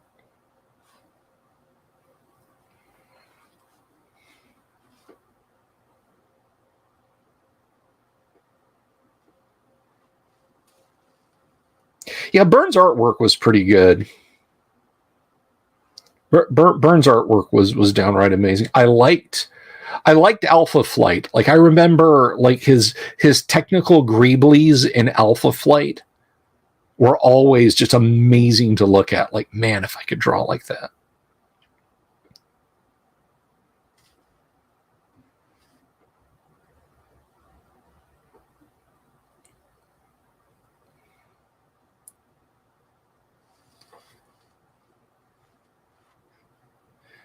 But I mean, if it were up to me, and it's not, but if it were up to me,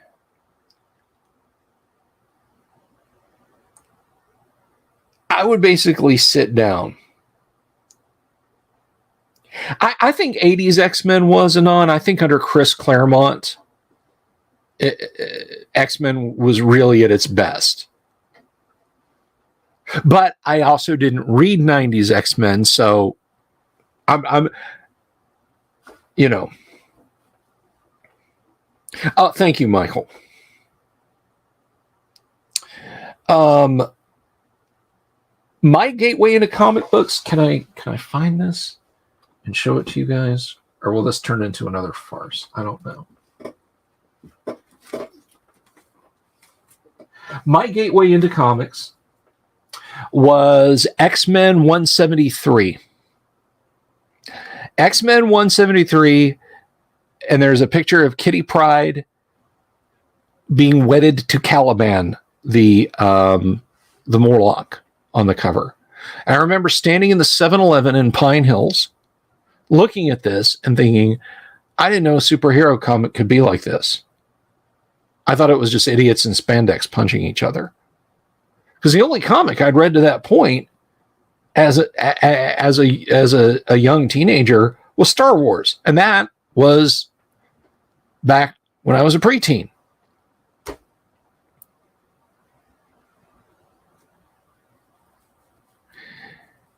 And sorry, Wave, Clone Saga.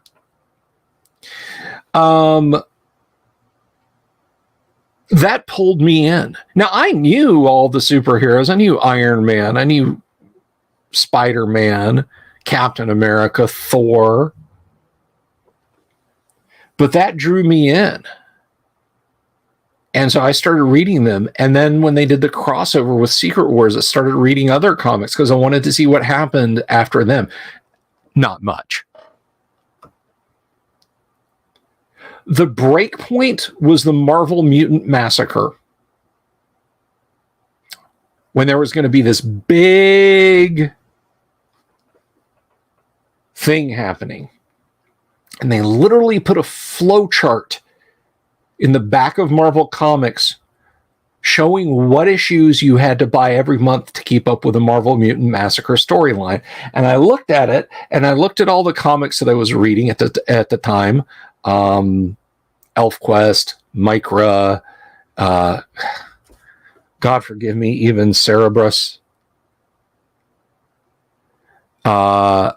Teenage Mutant Ninja Turtles, the independent comics that I was starting to get into. And I was just like, I'm done with comic books now. I'm not buying $20 worth of comics every month.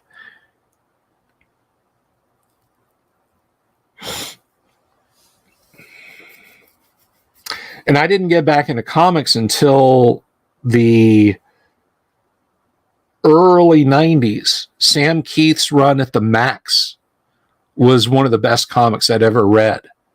I wish I still had the Max comics. Not Sam Keith. Dang it. Or was that Sam Keith? I don't remember, but it was amazing. It was wonderfully written. And when you realize at the end of the run what it's been, your heart, if you have a heart, it will break. When you realize the mind screw that the writer of that book has taken you on.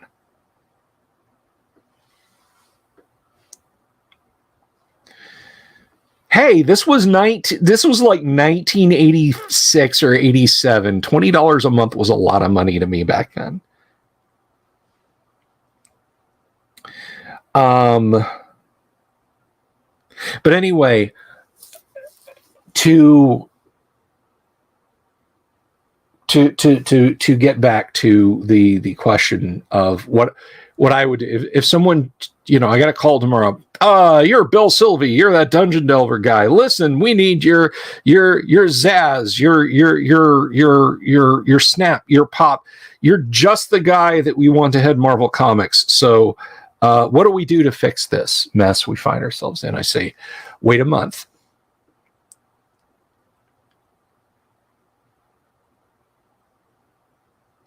And just go back to what you were doing in the mid-1990s. It's that simple. Just go to your writers and say, this is the direction we're going. This bizarre shit. Stop and stop drawing stuff ugly on purpose. Stop doing it. People want aspirational heroes. People need aspirational heroes. And fat, ugly squirrel girl is not an aspirational hero.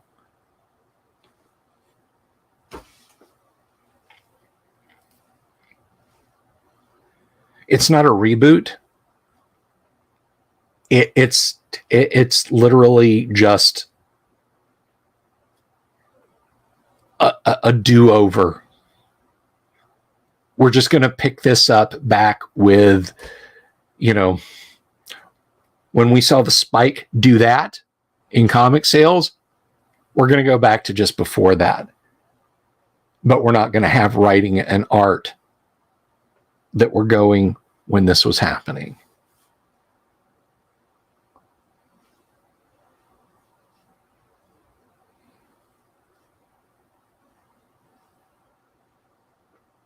Oh, yeah. I remember seeing 75-cent issues of comics, and I was just like, "Gaw."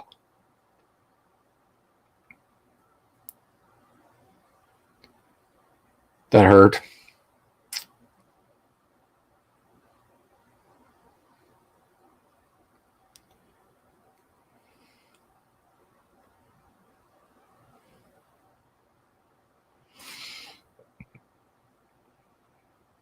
So, yeah, I mean, I think they could fix it. Now, like I said, I do like a lot of independent comics. I don't mind if you want to do a short comic run of something, or even a medium length comic run where you do ugly, mean, anti-heroic stuff with your comic books.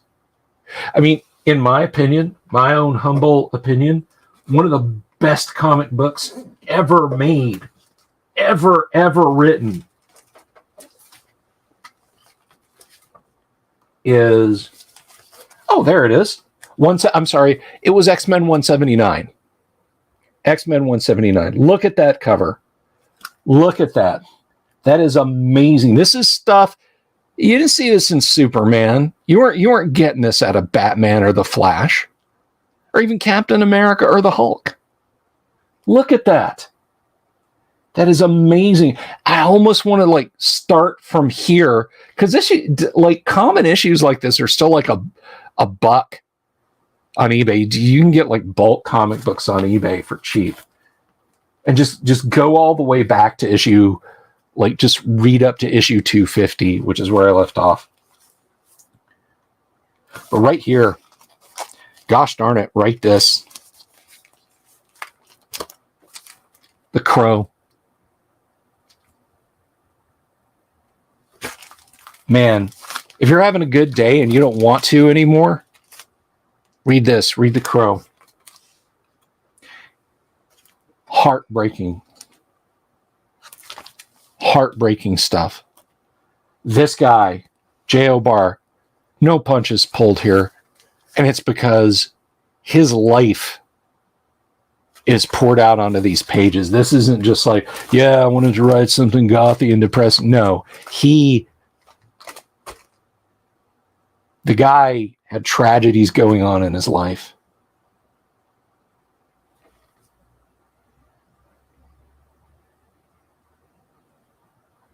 He had some genuine tragedies going on in his life.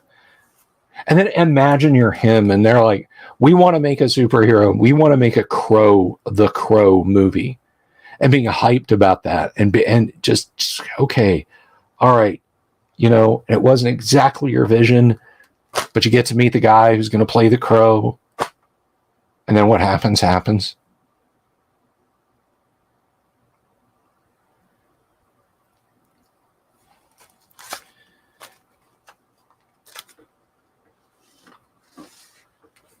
Yeah, The Crow. But yeah, this right here, this was my introduction to comic books. And this is not the one that I bought. My daughter got this for me as a Christmas gift one year, because I told her how much I loved reading X-Men. And it was nice to hear that some of the storylines, because she reads the X-Men now, some of the storylines that I would tell her about still resonate today. That's kind of nice, no matter how ham-fisted that they are. Yeah, I don't doubt that, Magnificent Devil. I don't doubt that. Yes, the Crow, the film soundtrack for the Crow is really good stuff. It is really good stuff. You had, I mean, oh, that's where I heard Big Empty the first time, which is a fantastic song by Stone Temple Pilots. And there were some custom pieces written just for the album. The track by The Cure. Love that one. Some Henry Rollins on there. Helmet. Susanna Hoffs.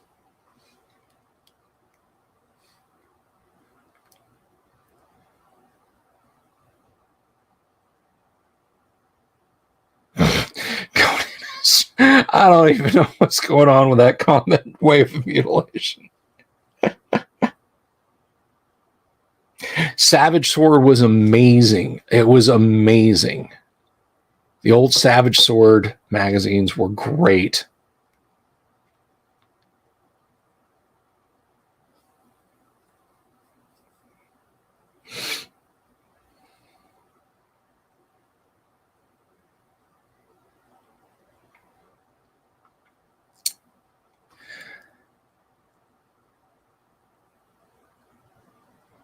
War Comics was your hit. Weird War Tales, good stuff.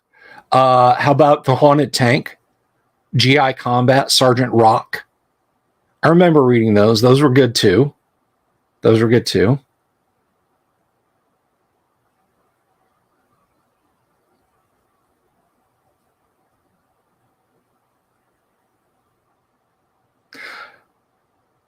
Why are we up so late? Because this is where I'm at. This is where I'm at. Started late, up late. It's tomorrow. My stream has spanned 2 days.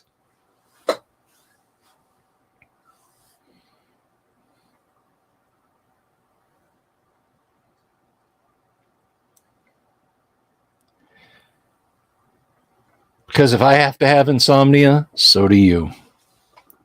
I actually had I had a Coca-Cola way too late this evening, and now I'm all jittery.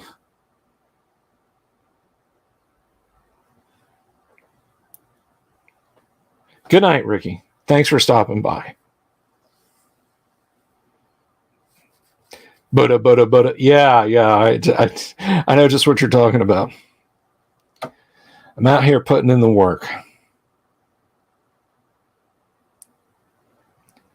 Yeah, I mean, I think if you're eating pizza, you pretty much got to have a Coca-Cola with it. You know, I'm a beer drinker. I like beer. But I don't specifically seek out anymore as an adult. Like, I don't sit down. I'm like, I'm going to have a couple slices of pizza and a beer, because the flavor clash is too much for me. Like, I just like something sweet to offset the salty and savory of pizza, and that's where colas come in. Or, you know what's good? Pizza and a cold glass of milk. Try it out one day. Best RPG game time snacks. Best as in tastiest. Doritos, Cheetos, or pizza. Worst as in worst for your gaming materials. Doritos, Cheetos, and pizza.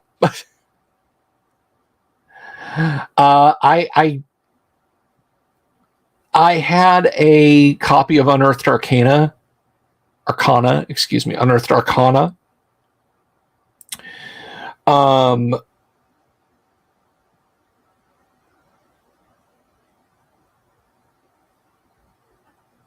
And yes, Mexican Coke is the best. Real sugar, cane sugar. But I was astounded to find it in a used bookstore. This was way early 2000s, and this used bookstore, like, I got a Fiend Folio there, I got an Unearthed Arcana there, and I had just missed, according to the nice lady behind the counter, someone had brought in Grenadier Gold box. She said there were the little metal guys in the like the yellow boxes that said Advanced Dungeons and Dragons and that circus sort of writing on the front, and we had those just for a little while today, and then they got bought, and I was like, son of a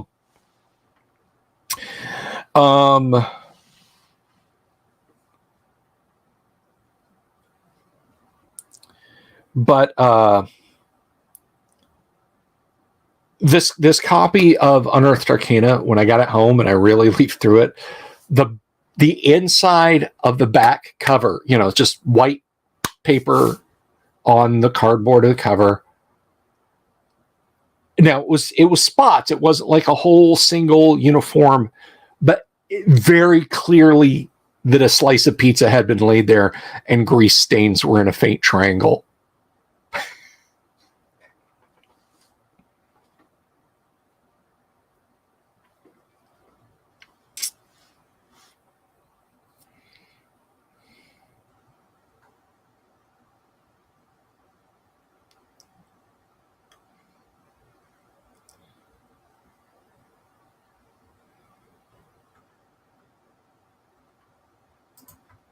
Yeah, pizza, not just like, oh, there's some random grease blob there, or even a big grease blob. I mean, it was clear someone had laid a slice of pizza. And I'd like to think it was the owner, because if it wasn't the owner and someone else at the table had done that, all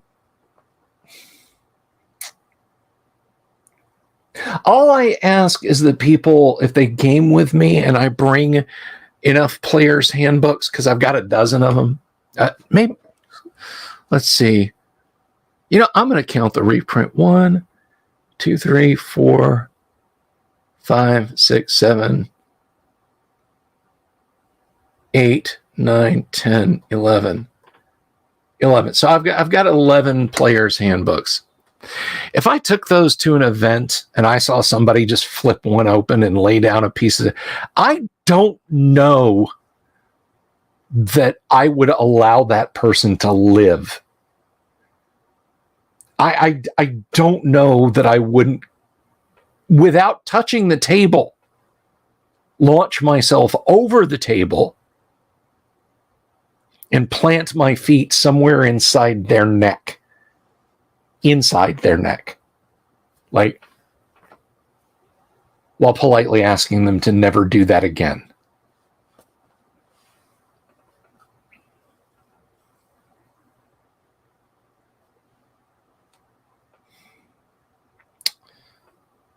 But anyway, so I don't know. I've been going for a while now. I tell my daughter, so Mrs. the Dungeon Delver has an upper respiratory infection. In an attempt to not catch it, because it sounds absolutely horrible, have sequestered myself in her den. Every night, my daughter, who's a night owl like me, she's out there watching Bob's Burgers on a loop.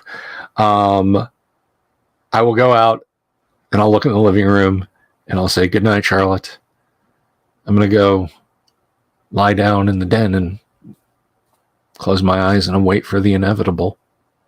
And the first night I said it, her eyes got a little bit bigger and I said, "To fall asleep."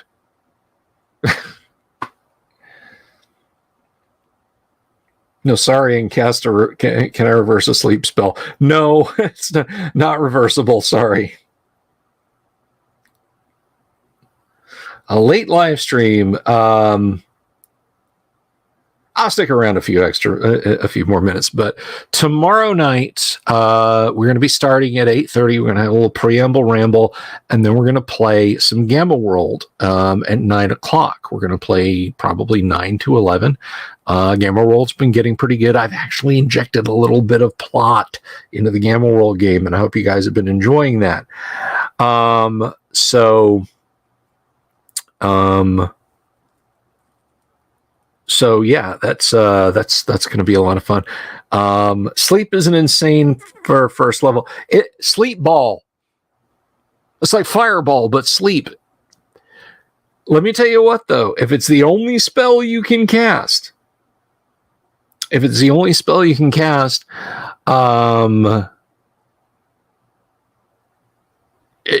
can save your bacon. Like if you watch our live streamed AD&D game on Tuesday, and you should, you will note that knocked down the female hobgoblins who could fight as normal hobgoblins, and the party just waded in and hacked them to pieces. While Vroog and Tonstal stood tall before the man or the hobgoblin. A five hit die monster. That's that far away, boys and girls. That's that far away from Troll as far as toughness.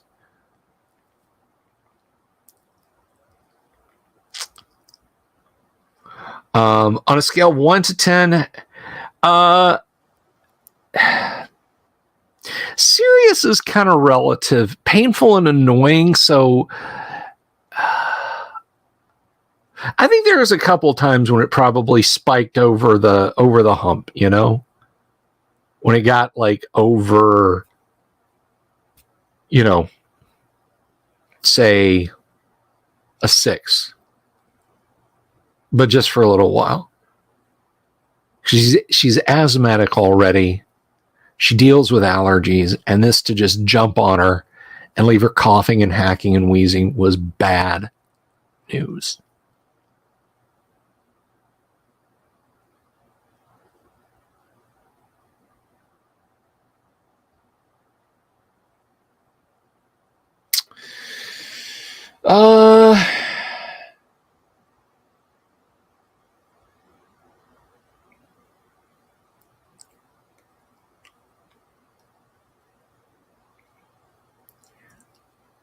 If I could, one last question. So I have a player who's been wreaking havoc. How do I let them down gently with a party's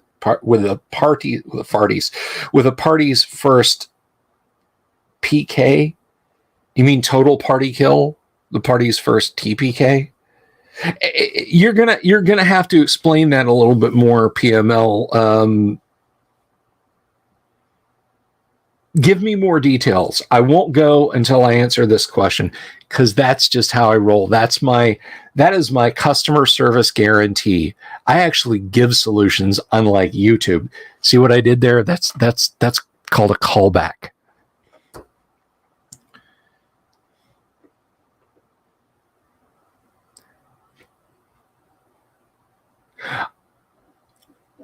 So give me more details. Like, you don't have to tell me how they've been wreaking havoc. Well, actually, do. Is the player pulling the I'm going to be chaotic asshole because it's what my character would do? Lol, random,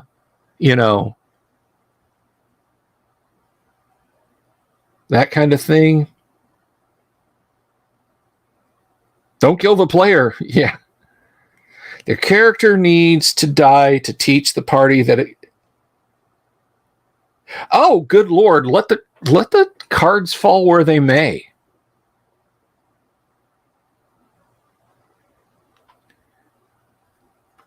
Now, I will say,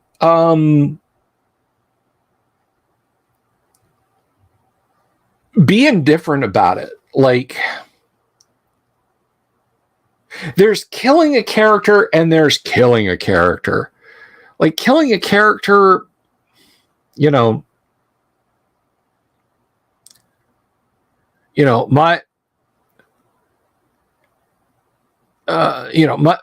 character stands on the bar and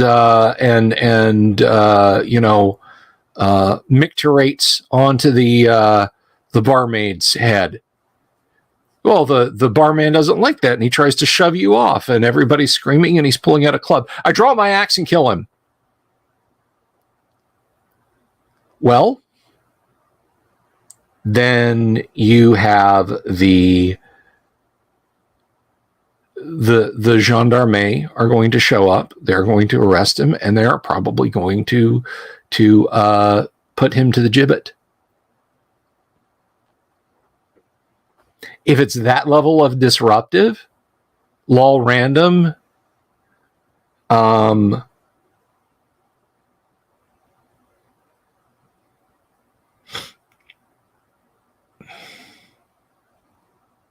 yeah, that's those are all hanging offenses. Brought war on governments. Mm-mm. They are to be shackled to a post underneath a wharf and drowned when the tide comes in. They are to be put in an iron cage and suspended over the castle wall until they starve or dehydrate, which will take about a week. The gibbet, the headsman's axe.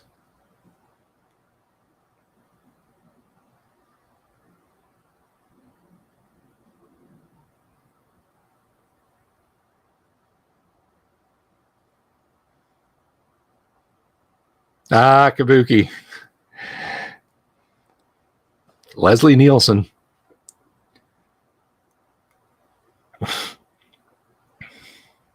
Have they said it, though? Have they said the cringe-plosion phrase? Have they said that's what my character would do? Because if they have, kill this character, as I described, and then the minute they introduce a new character, kill that one too, just to send the message. Hopefully they'll get it.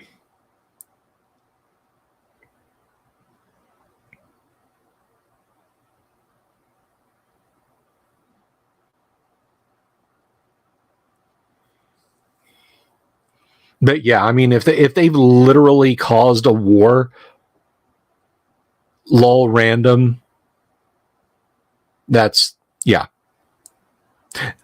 That might merit a long, agonizing death.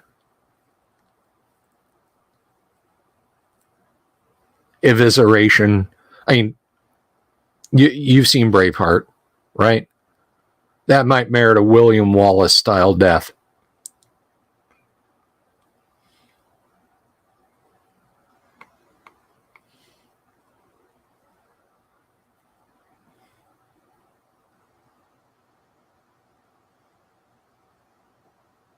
You know, drawing and quartering, the rack, evisceration, oubliette, just literally wall him up and leave them. And we'll break this open next year at some point.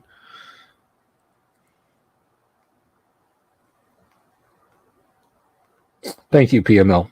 Thank you. All right, well, that's going to do it for me. Since I've answered a question, I would like to say big thanks to LHRPG for the Fiverr, Magnificent Devil for becoming a member. You guys are both awesome. I greatly appreciate it. But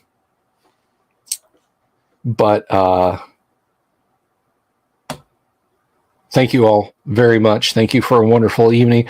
I was feeling kind of meh, but now I feel awesome. Thank you for letting me talk to you folks and hang out. Guys, until tomorrow night, of course, keep your eyes open for the owl bear. Love you all. Have you seen my owl bear?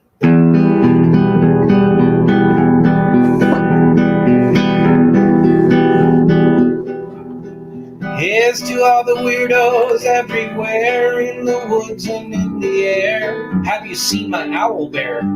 Should I shave off all my hair?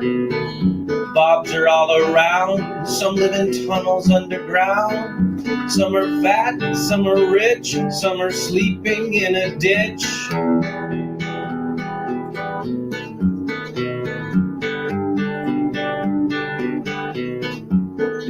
Can you ride a crooked horse without a saddle way off course?